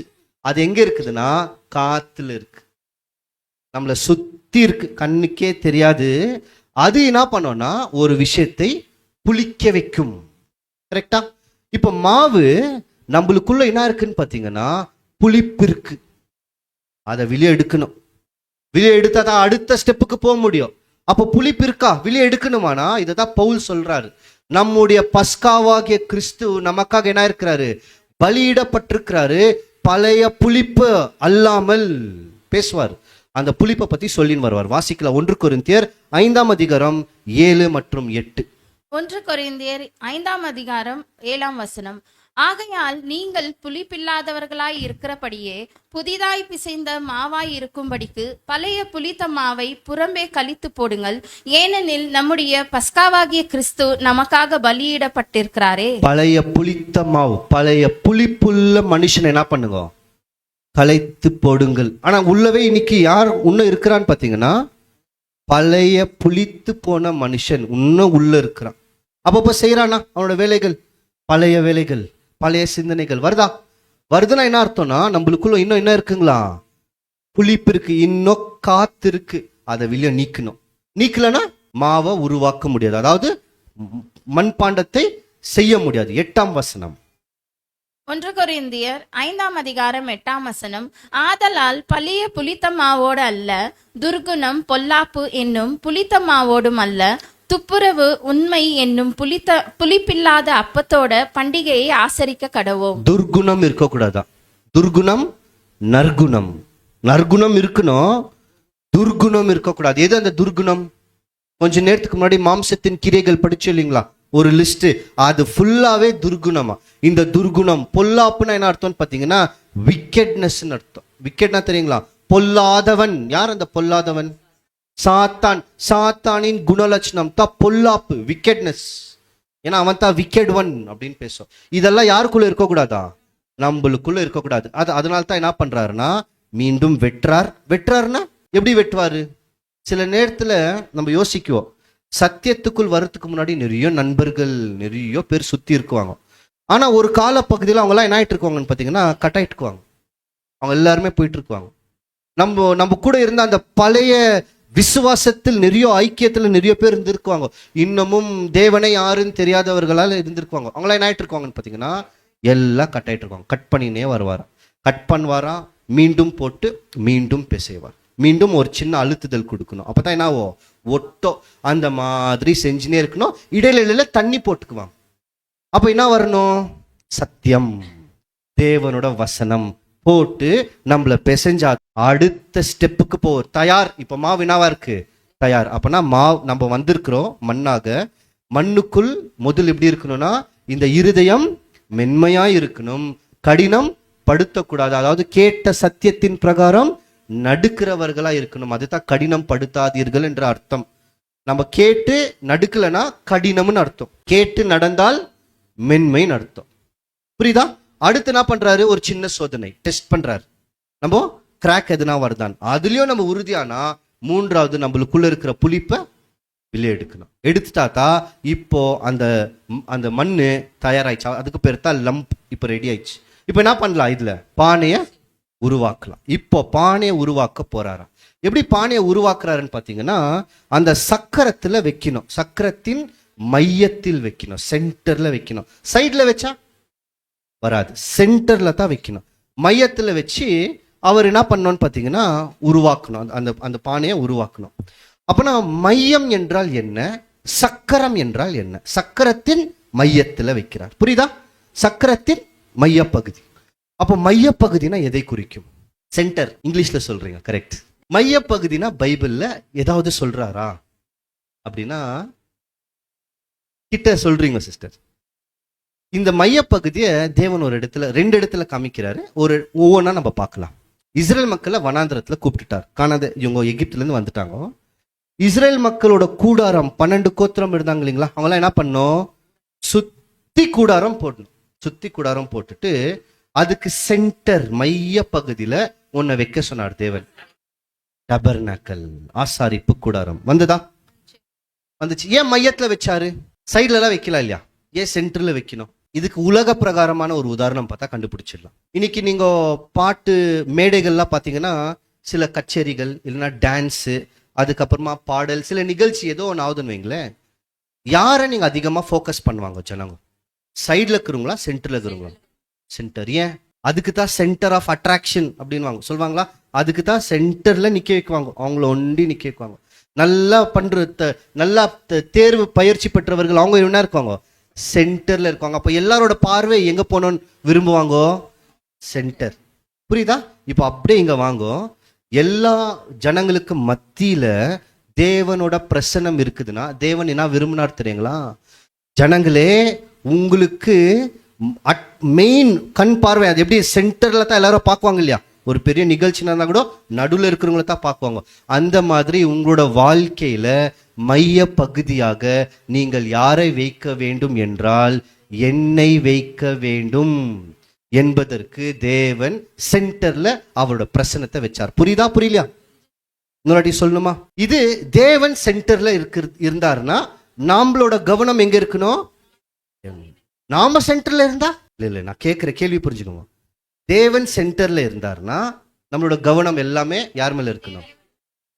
ஒருவேளை நாம சென்டர்ல இருந்தா அந்த களிமண்ணை கவனிச்சிங்கன்னா அது எங்க போகுது? அது சென்டருக்கு போயின்னு இருக்குது. புரியுதா? இல்ல ரெண்டு விஷயம். ஒன்னு ஆசாரிப்பு கூடாரத்துக்குள்ளேயும் போகுது. இன்னொன்னு தேவன் என்ன பண்றாருன்னா ஜெருசலேமை பார்த்து ஒரு விஷயம் சொல்றார். வாசிக்கலாம். எசேக்கியேல் 5ஆம் அதிகாரம் 5ஆம் வசனம். எசேக்கியேல் 5ஆம் அதிகாரம் 5ஆம் வசனம். கர்த்தராகிய ஆண்டவர் சொல்லுகிறது என்னவென்றால், இதுவே எருசலேம், புறஜாதிகளின் நடுவிலே நான் அதை வைத்தேன், அதை சுற்றிலும் தேசங்கள் இருக்கிறது. பாருங்க, எருசலேமை தேவன் அன்னைக்கு வச்சாரா? சுத்தினா இருக்கா? புறஜாதிகள் மையத்துல சென்டர்ல யாருக்கு இருந்தா? கரெக்டா வசனத்தை பாருங்க, அதுலயே இருக்கு. சுத்தி புறஜாதிகள், சென்டர்ல இருக்கிறது யாரு? ஜெருசலேம். இப்போ தேவனோட முழு கவனம் சுத்தி இருக்கிற புறஜாதிகள் மேல இருக்குமா, மையத்தில் இருக்கிற ஜெருசலேம் மேல இருக்குமா? புரியுதா? அப்பனா மையத்துல எது இருக்கோ அது மேல தான் யாரோட கவனம் போகும்? தேவனோட கவனம் போகும். சைட்ல இருக்கிறதுக்கெல்லாம் அவ்வளோ கவனம் இல்லை, சென்டர்ல இருக்கிறதுக்கு தான் அதிக கவனம். இப்போ இந்த மண்ணு இப்பதான் சென்டருக்கே வருது. இது வரைக்கும் என்ன ஆகல? வரல. இப்ப நம்ம இன்னைக்கு எடுத்துக்கலாம். இன்னைக்கு நான் சென்டர்ல வந்துட்டேன்னா வரலையா? இன்னைக்கு நான் சென்டர்ல வந்துட்டேன்னா வரலையா? சரி, வேற மாதிரி கேட்கலாம் பாருங்க. இன்னைக்கு என்னோட இருதயம் கடினமா இருக்கா இல்ல மென்மையா இருக்கா? மென்மையா இருந்துச்சுன்னா நெக்ஸ்ட் ஸ்டேஜ். மென்மையா இருந்துச்சு என்றால் தேவன் நம்மளை சோதிக்கும் போது நான் வெடிக்கிறேனா, என்னோட பழைய மனுஷன் வெளியே வருதா? வர மாதிரி இருந்தா இன்னும் அங்கதான் இருக்கிறோம்னு அர்த்தம். இன்னும் எங்க வரல? மையத்துக்கே வரல. மையத்தில் வந்தாத்தா தேவனோட கவனம் நோக்கம் யார் மேல வரும்? நம்ம மேல அதிகமா வரும். சைட்ல எல்லாம் இருக்கும் போது பாக்குவாரு, சென்டர்ல தான் ஃபுல் அட்டென்ஷன். தேவன் நம்மளோட ஒவ்வொரு நோக்கத்தையும் பார்த்துனே வருவார், ரொம்ப உதவி செய்வாரா. இவங்களுக்கு பேர் தான் என்னன்னு பாத்தீங்கன்னா, உன்னதத்தில் இருக்கிறவரோட நிழலில் இவங்க தான் என்ன வாங்கோ? தங்குவாங்க, இவங்க தான் வாசம் பண்ணுவாங்க. கை கீழே இவங்க தான் இருக்கிறாங்க, சென்டர்ல இருக்கிறாங்க. சைட்ல இருக்கும் போதெல்லாம் ரெடி பண்ணின்னு இருக்கிறார். இன்னைக்கு நான் ரெடி பண்ற நிலைமையில இருக்கிறேன்னா இன்னும் என்ன ஆகல, மையத்துக்கே வரல. மையத்துக்கு வரலன்னா தேவனோட முழு கவனம் இன்னும் என் மேல என்ன ஆகல, வரல. ஏன்னா தயாராயின்னு இருக்கிற, வந்தா தான் கவனம். அதனால தான் நான் அந்த ஆசாரிப்பு கூட உதாரணம் கொடுத்தேன். தேவனோட பிரச்சனை மத்தியிலனா ஜனங்கள்னா என்ன பண்ணோம், அவங்களோட முழு கவனம் யார் மேல இருக்கணும், தேவன் மேல. ஜெருசலேம் சென்டர்ல இருக்கும்போது தேவனோட முழு கவனம் யார் மேல போச்சு, ஜெருசலேம் மேல போச்சு. இப்ப நாம மத்தியில வந்தா தேவனோட முழு கவனம் யார் மேல போவோம், நம்ம மேல தான் போவோம். அது எங்க வைக்கிறாருன்னு பாத்தீங்கன்னா சக்கரத்துல வைக்கிறாராம். புரிஞ்சுச்சா? இப்ப சக்கரம்னா என்னன்னு கண்டுபிடிக்கணும். உலகத்தை கூட சொல்லியிருக்குது பூச்சக்கரத்தின் குடிகள் அப்படின்னு பேசப்பட்டிருக்கோம். ஆனா நம்ம படிச்சிருக்கிறோம். இப்ப உங்களுக்கு அந்த போட்டோல நீங்க பார்த்து கண்டுபிடிச்சிருக்குவீங்க. எசேக்கியேல்ல பார்த்திருக்கிறோம். எசேக்கியேல் 1ஆம் அதிகாரத்தில் சக்கரத்துக்குள் சக்கரம், ஞாபகம் இருக்கா இல்லைங்களா? 2 வருஷம் ஆச்சு நம்ம படிச்சு. சக்கரத்துக்குள்ள சக்கரம், அது அந்த சக்கரம் எதை குறித்தது? தேவனின் கண்ணா, தேவனின் திட்டம். பார்த்தோம் இல்லைங்களா? 4 சக்கரம் இருந்தது. அந்த சக்கரத்துக்கு அந்த வந்திருக்கிற அந்த தூதர்கள் எல்லாம் எப்படி இருக்கிறாங்கன்னு பாத்தீங்கன்னா அந்த ரக்கைகள் எல்லாம் ஒண்ணுக்கொன்னு ஒட்டி கொண்டிருந்தது. அதை நம்ம எப்படி பார்த்தோம்னா எல்லாத்தையுமே எடுத்து இந்த சக்கரத்தை இப்படி பார்க்கும்போது முழு தேவனோட திட்டம் நம்மளுக்கு வெளியே வந்துச்சு. 1ஆம் உலகம், 2ஆம் உலகம், கிறிஸ்துவின் 1000 வருஷம், அதை தொடர்ந்து வருகிற அந்த 3ஆம் உலகம். வெளிப்படுத்தல் 21ஆம் அதிகாரம் பார்த்தோமா இல்லையா? அப்புறமா சக்கரத்துக்குள் சக்கரம், பிதாக்களின் யுகம், யூதர்களின் யுகம், சுவிசேஷ யுகம், திட்டத்துக்குள் திட்டம். அப்ப சக்கரம் என்றால் எதை குறிச்சு, எது நம்ம பார்த்தோம்? தேவனோட திட்டம். கரெக்டா? இப்பதான் நம்ம தேவனோட திட்டத்தோட மைய பகுதிக்கு வந்திருக்கோம். அதான் எங்க எடுத்து வைக்கிறார் தெரியுங்களா? சக்கரத்து மேல வைக்கிறார், சென்டர்ல வைக்கிறார். இப்போ தேவனோட முழு திட்டம் இருக்கா? இப்போ முழு கவனம் நம்ம மேல வருதுன்னா சரி, வேற மாதிரி சொன்னா கண்டுபிடிச்சிடலாம். இயேசு கிறிஸ்து இந்த பூமியில இருக்கும் போது எங்க இருந்தார்? சென்டர்ல இருந்தாரா? தேவனோட பார்வையில இங்க சைட்ல இருந்தாரா? சென்டர்ல இருந்தார். முழு திட்டத்துக்கும் இவர் மையத்தில் வந்துட்டார். இப்போ நாம கிறிஸ்துவாக மாற வந்திருக்கிறோமா? ஸ்திரீயின் வித்தாக அழைக்கப்பட்டிருக்கிறோமா? இப்போ நம்மளை எடுத்து அதே மாதிரி கிறிஸ்து எந்த இடத்தில் அவர் நிக்க வச்சு பார்த்தாரோ நம்மளையும் அப்படியே பார்க்க முடிவெடுக்கிறார். சென்டர்ல வைக்கிறார். அவரோட முழு திட்டம் இருக்குது பாருங்க. யுக யுகத்துக்கும் ஒரு பெரிய திட்டம். அந்த திட்டத்துக்கு மையத்துல நம்மளை வைக்கிறார். வச்சு இப்பதான் அடுத்த ப்ராசஸே தொடங்குது. எது அப்படின்னு பாத்தீங்கன்னா 4வது களிமண்ணை வடிவம் அமைத்துதல். இப்பதான் அவர் என்ன பண்ணோம்? ஷேப் பண்ணோம். அப்போ எப்படி ஷேப் பண்ணுவாங்க அப்படின்னா இந்த மாதிரி நீங்க அந்த களிமண்ணை எடுத்து அந்த மையத்தில் அந்த சக்கரத்து மேல வச்ச உடனே அந்த மண்ணில் என்ன பண்ணுவாருன்னா கொஞ்சம் ஒரு விதமா இப்படி அழுத்துவாங்க. சென்டர்ல அழுத்தணும். அழுத்தினா தான் அது என்ன ஆகும்னு பார்த்தீங்கன்னா கொஞ்சம் ஓப்பன் ஆகும், கொஞ்சம் திறக்கும், கொஞ்சம் ப்ராடா வரும். வந்த உடனே அந்த பானைக்கு உள்ள இருக்கிற விரல்லையும் வெளியே இருக்கிற விரல்லையும் அதை கொஞ்சம் அழுத்துவாங்க. ஜோரா அழுத்துனா மெலிசாயிடும். கொஞ்சம் கொஞ்சம் மெல்லமா அழுத்துச்சுன்னா அது என்ன ஆகும்னு பார்த்தீங்கன்னா அதோட வால்ஸ் அப்படின்னு சொல்லலாம். அந்த பானையோட சுற்று அது கொஞ்சம் அகலமா மோட்டாவா இருக்கும். அந்த மாதிரி என்ன பண்ணோன்னு பார்த்தீங்கன்னா இப்படி செஞ்சு கொடுக்குவாங்க. செஞ்சு கொடுத்துட்டு அதை ஒரு ஷேப்புக்கு எடுத்துன்னு வருவாங்க. இதுதான் அந்த வேலை. சரிங்களா? 3 ப்ராசஸ் புரிஞ்சுச்சா? எப்படி? முதல் அழுத்தி உள்ளத்துல இருந்து திறக்கணும். அப்புறமா இன்னும் கொஞ்சம் ஃபோர்ஸ் கொடுக்கணும். உள்ளத்துல இருந்தும் வில்லத்துல இருந்தும் ஒரு ஃபோர்ஸ் கொடுக்கணும். கொடுத்த உடனே அது ஒரு ஷேப்பாக வரும். இந்த மாதிரி தான் செய்யணும். இப்போ அந்த மண்ணு இப்ப யார் கைக்கு வந்தாச்சு? குயவன் கைக்கு வந்தாச்சு. இனி என்ன தெரியுங்களா? இனி இந்த பாயிண்ட், இந்த பகுதிக்கு மேல அந்த மண்ணு நினைச்சா கூட நினைக்காது. ஃபர்ஸ்ட் என்ன நினைக்காதுன்னா, நான் இந்த குயவனோட கையை விட்டு போலாமா? நினைக்க முடியுமா? நான் காஞ்சி போயிடலாம், ட்ரை ஆயிடலாம், நான் இப்போ கடினமாவலாம், இப்போ எனக்குள்ள கல்ல வர வைக்கலாம், சின்ன சின்ன கல்லு, ஆமா, இப்போ நான் வெடிச்சிடலாம் அப்படின்னா என்ன அர்த்தம் தெரியுங்களா? நம்ம எப்போ தேவனோட மைய திட்டத்துக்குள்ள வந்துடுறோமோ ஃபுல் சரண்டர்னு அர்த்தம்.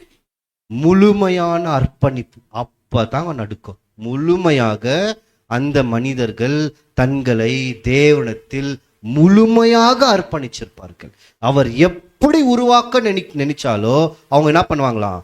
அப்படி உருவாயின் போயினே இருக்குவாங்களாம்.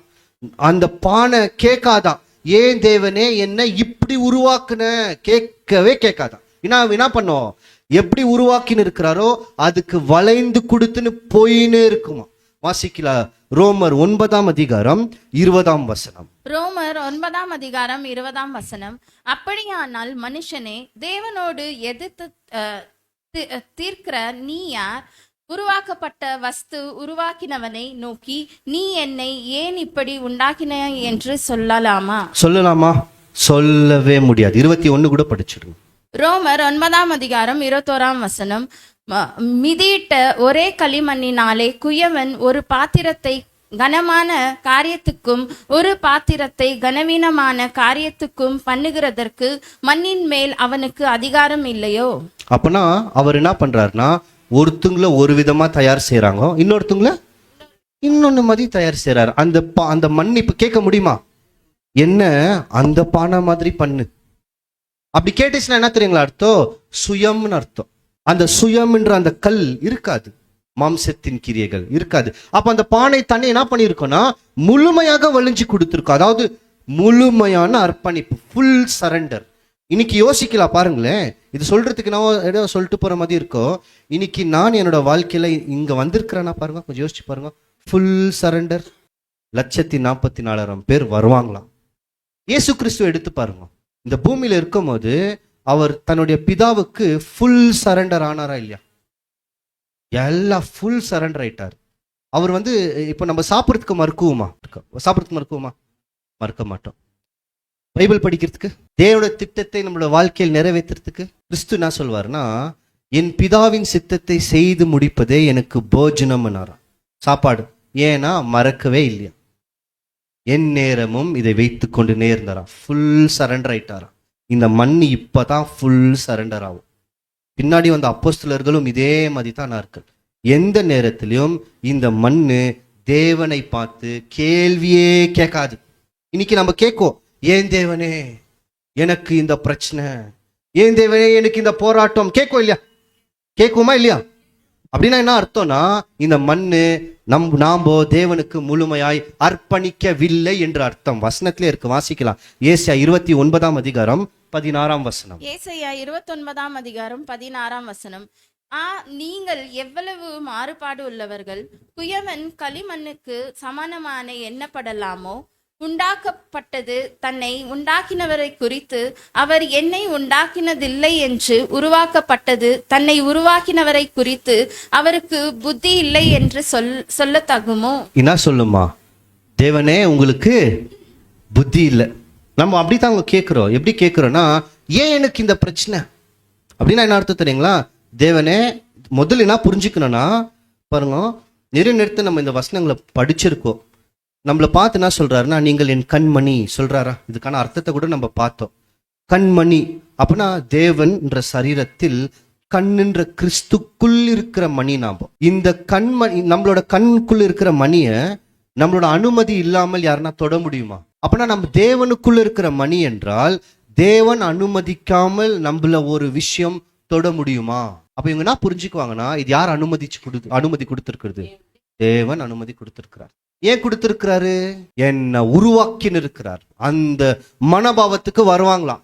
வராதவர்கள் என்ன பண்ணுவாங்கன்னா, அனுதினமும் முறுமுறுத்துக்குன்னே, எனக்கு ஏன் இந்த பிரச்சனை, எனக்கு ஏன் அது, எனக்கு ஏன் இது, எனக்கு ஏன் இப்படி இருக்கு, எனக்கு ஏன் அப்படி இருக்கு, அவங்க பாரு அவங்க நல்லா இருக்கிறாங்க, இவங்க பாரு இவங்க நல்லா இருக்கிறாங்க, இவங்க உங்க பின்னாடியே வர்றது இல்லையே, உங்க வார்த்தையே கேட்கறது இல்லையே, ஆனா அவங்க அவ்வளோ நல்லா இருக்கிறாங்க, அவ்வளோ சந்தோஷமா இருக்கிறாங்க, நான் நீங்க சொல்றது எல்லாம் கேட்கிறேன், எனக்கு மட்டும் ஏன் இப்படி அப்படின்ற வாழ்க்கையில நம்ம கேட்கும் போது இந்த வசனத்தை ஞாபகம் வச்சுக்கணுமா, தேவனே உங்களுக்கு என்ன இல்லை, புத்தி இல்லைன்னு சொல்றோமா.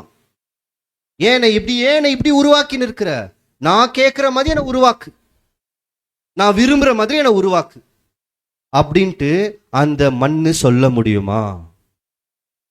சொல்லவே முடியாது. இப்போ இந்த தருணத்துல நான் சொல்றேன் என்றால், நான் இன்னும் என்னவா ஆகலன்னா, இன்னும் அந்த சக்கரத்திலே வரல. இன்னும் எங்க இருக்கிறேன்னா, ஒண்ணு கடினமா இருக்கிற, அல்லது இப்பதான் கொஞ்சம் சோதனையா கொஞ்சம் கொஞ்சமா சகிச்சுக்குன்னு வெடியாம கொஞ்சம் இருக்கிற, அடுத்து புளிப்பு இருக்கு, போட்டு என்ன பண்ணணும், அதை பிசைஞ்சு உள்ள இருக்கிற புளிப்பெல்லாம் தூக்கி போடணும். எடுத்து போடுறாரு, மீண்டும் மீண்டும் வருது.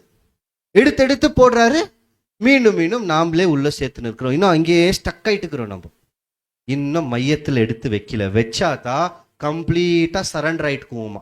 நீங்க என்ன ஒண்ணுதான் பண்ணிக்கோங்க, உம்முடைய சித்தம். இதை உருவாக்கும் போது இந்த பானை அழுவே அழுவாது, சந்தோஷமா இருக்கும். எப்படி பேதுருவெல்லாம் அடிபட்டு என்ன பண்ணாங்க, சந்தோஷமா போயிட்டாங்க. ஏன் அப்படி ஏத்துக்கினாங்கன்னா, தேவன் எங்களை உருவாக்கி நிற்கிறார், புரிஞ்சுன்னு போயிட்டாங்களா. அந்த மனநிலைமைக்கு வரணும். அதனால தான் அங்க கிறிஸ்துக்குள் இருந்த அந்த சிந்தனை உங்களுக்குள்ள இருக்கணும்னு மீண்டும் மீண்டும் சொல்லினே இருக்குவார் பவுல். இப்போ இந்த உள்ளத்துல இருந்து அழுத்தி என்ன பண்ணணும்னு பார்த்தீங்கன்னா, அப்படியே ஓப்பன் பண்ணணும். அப்போ உள்ளத்துல இருந்து அழுத்துறதுன்னா என்ன? வசனத்தை வாசிக்கலாம். எபேசியர் ஒரு நீண்ட வசனம் தான், 3ஆம் அதிகாரம் 16ஆம் வசனம். எபேசியர் 3ஆம் அதிகாரம் 16ஆம் வசனம். நீங்கள் அவருடைய ஆவியினாலே உள்ளான மனுஷனில் வல்லமையாய் பலப்படவும். இப்போ உள்ளான மனுஷன் ஒருத்தர் இருக்கிறாரா, அதனால தான் என்ன பண்றாருன்னா போட்டு உள்ளத்துல இருந்து திறக்கிறார். புரியுதா? அந்த அந்த அந்த களிமண்ணை என்ன பண்ணோம், உள்ள அமுக்கி, அப்பதான் இது வெளியே வர முடியும். அந்த மாதிரி உள்ளான மனுஷன் ஒருத்தர் இருக்கிறாரா. அந்த உள்ளான மனுஷன் என்ன பண்ண தொடங்குறாருன்னு பார்த்தீங்கன்னா, நாளுக்கு நாள் வளர வச்சுனே இருக்குவார், அதிகரிச்சுனே இருக்குவார். இது வீட்டில் போயிட்டு இந்த 20ஆம் வசனம் வரைக்கும் நீங்க படிச்சிடுங்க. ஏன்னா இந்த உள்ளான மனுஷனை பத்தி பேசியிருக்குவார், எப்படி நம்மள உள்ளத்துல இருந்து ரெடி பண்ணின்னு வராருன்ட்டு. அடுத்து என்ன பண்றாருன்னு பார்த்தீங்கன்னா, அந்த சைடில் ஏதோ இந்த மாதிரி உள்ள அமுக்கிட்டு மேல சைடெல்லாம் என்ன பண்ணோம், இப்போ அதை ஷேப் பண்ணோம். எப்படி ஷேப் பண்ணோம், வெறுல அழுத்தணும், கொஞ்சம் கொஞ்சம் கொஞ்சம் ஜோரா அழுத்தினா அது அப்படியே கொஞ்சம் பெருசாகும். அந்த மாதிரி அந்த குயவன் எப்படி அழுத்துவார் பாருங்க, நல்லா ஐயோ இந்த இந்த பானையை எப்படியாவது ஒடிச்சிடணும்னு அழுத்துவாரா, இல்லை ரொம்ப சந்தோஷமா ரொம்ப அன்பா நான் எப்படியாவது இதை உருவாக்கிடணும்னு பண்ணுவாரா, எப்படியாவது உருவாக்கணும்னு பண்ணுவார். அப்போ தேவனும் நம்மளோட வாழ்க்கையில சில நேரத்தில் அந்த ப்ரெஷரை கொடுக்குவார், அந்த அழுத்துதல் வரும். ப்ரெஷர்னா புரியுதுங்களா? கொஞ்சம் சில ஆஃபீஸ்க்கு போறவங்களாம் சொல்லுவாங்க, ரொம்ப ப்ரெஷர் தாங்கவே முடியல, சொல்லுவோம் இல்லைங்களா? ஆனா நம்மளுக்கு வேலையில வந்து எப்படி இருக்கும் ப்ரெஷர்ன்னு பார்த்தீங்கன்னா, ரொம்ப கடுமையா இருக்கும். அந்த உலக அவங்களோட சிந்தனையே வேற மாதிரி, நீ இதை நீ செத்தா கூட நீ செஞ்சுட்டு போன்ட்டு. ஆனா இந்த இடத்துல குயவன் ப்ரெஷர் கொடுக்கும் போது ரொம்ப வெறுப்பா கொடுக்குவாரா, சந்தோஷமா கொடுக்குவாரா? அப்போ தேவன் நமக்கு ப்ரெஷர் கொடுக்கும் போது அவரோட மனசு எப்படி இருக்கும், சந்தோஷமா இருக்கும். என் மனசு சோகமா இருக்கும், வெசனமா இருக்கும். ஆனா இங்க இருக்கிறவர்களுக்கு இருக்காது, சந்தோஷத்துடன் ஏற்றுக்கொள்வார்கள். பேதுரு கொஞ்சம் நேரத்துக்கு முன்னாடி பார்த்தோம் இல்லைங்களா, அவங்க எப்படி எடுத்துக்கினாங்க, அடிய சந்தோஷமா ஏத்துக்கினாங்க. இவர்களும் சந்தோஷமா ஏத்துக்குவாங்களா. வசனத்தை வாசிக்கலாம். ரோமர் 5ஆம் அதிகாரம் 3 மற்றும் 4. ரோமர் 5ஆம் அதிகாரம் 3ஆம் வசனம். அது மாத்திரமல்ல, உபத்திரவம் பொறுமையையும் வெறுமையையும் பரீட்சை நம்பிக்கையையும் உண்டாக்குகிறதென்று நாங்கள் அறிந்து. இல்ல, அந்த வசனத்தை திருப்பி ஒவ்வொன்றா படிங்க பாருங்க. ஒரு விஷயம் இன்னொன்னு உருவாக்குமா. அது மாத்திரமல்ல, உபத்திரவம் பொறுமையும். பாருங்க, உபத்திரவம் வந்தா எது வருமா, பொறுமை. பொறுமை பரீட்சையும். பொறுமை வந்துச்சுன்னா நம்மளுக்கு மீண்டும் என்ன வரும், மீண்டும் பரீட்சை வரும். பரீட்சை நம்பிக்கையையும். நம்மளுக்கு எவ்வளவு பரீட்சை வருதோ அப்போ நம்ம யாரை நம்புறதுக்கு அதிகமாவோ, தேவனை நம்பிக்கையும் உண்டாக்குகிறதென்று நாங்கள் அறிந்து அடுத்து உபத்திரவங்களினாலேயும் மேன்மை பாராட்டுகிறோம். எதுல மேன்மை பாராட்டுனாங்களா? நம்ம நிறைய பேர் எதுல தெரியுங்களா மேன்மை பாராட்டுவோம், படிப்பு, அறிவு, அப்புறமா நம்மளுக்குள்ள இருக்கிற திறமைகள். சில பேர் காசு, சில பேர் துணி போட்டா பெரிய மேன்மை இருக்கா, சில பேர் ஒரு நல்ல கார்ல வந்தா அது ஒரு மேன்மை, அது ஒரு. சில பேர் இங்கிலீஷ் பேசினா பெருமை, சில பேர் வெளிநாட்டுல இருந்தா அது ஒரு பெருமை. அப்போ ஒவ்வொருத்தங்களுக்கும் ஒவ்வொரு மேன்மையா. ஆனா இந்த களிமண் மையத்தில் இருக்கிற சக்கரத்தில் இருக்கிற களிமண்ணுக்கு எது தெரியுங்களா மேன்மை? உபத்திரவம் மேன்மையா. ஏன்? மேன்மையான பாத்திரமாக உருவாயின்னு இருக்கா, ரொம்ப அன்பா போடுறாரா. சில உபத்திரம் வருமா, சில எதிர்ப்புகள் வருமா, சேலஞ்ச் நம்மளோட வாழ்க்கையில வரும். அப்புறமா சில போதனைகள் இருக்கோ, கடிந்து கொள்ளுகிற போதனை இருக்கோ, சில கேரக்டர் நல்ல குணலட்சணங்கள் உருவாகும், விசுவாசம் உருவாகும். இதெல்லாமே இவங்க வந்து ஏதோ தேவன் நம்மளை தண்டிக்கிறார் அப்படின்னு நினைக்குவாங்களாம், இல்ல நமக்கு கிடைச்சிருக்கிற மேன்மைன்னு நினைக்குவாங்களாம். மேன்மைங்க. ஏன்னா எந்த மண்ணும் மையத்துல வரல, எல்லாம் அங்கங்க கட்டி கட்டியா இருக்கிறோம். போருங்க என்ன நினைக்குவாங்களா, இதுதான் மேன்மைன்னு நினைக்குவாங்க. இந்த மனசு வந்திருக்குமா? இந்த மனசை நாம எப்போ வளர்த்துக்கிறது, அந்த 1,44,000 பேருக்கு இந்த மனசு வந்திருக்கும். வாசிக்கலாம் 1 கொரிந்தியர் 10:13. 1 கொரிந்தியர் 10:13. மனுஷனுக்கு நேரிடுகிற சோதனை அல்லாமல் வேற சோதனை உங்களுக்கு நேரிடவில்லை. தேவன் உண்மையுள்ளவராய் இருக்கிறார்.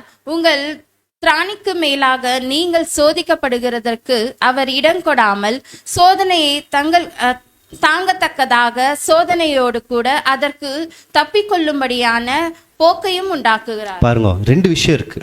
அந்த பானை உருவாக்கும் போது அவர் ரொம்ப அழுத்திட்டாருன்னா என்ன ஆயிடும்? இது யாருக்கு தெரியும்? குயவனுக்கு தெரியும். இப்போ நம்மளுக்கு உள்ளத்துல இருந்து சோதனை வரும்போது நாம தாங்கிறதுக்கு தக்கதாக தான் என்ன பண்ணுவாரு? ப்ரெஷர் கொடுக்குவார். இது அவருக்கே நல்லா தெரியும். அதிகமா கொடுத்தா என்ன ஆயிடுவாங்க?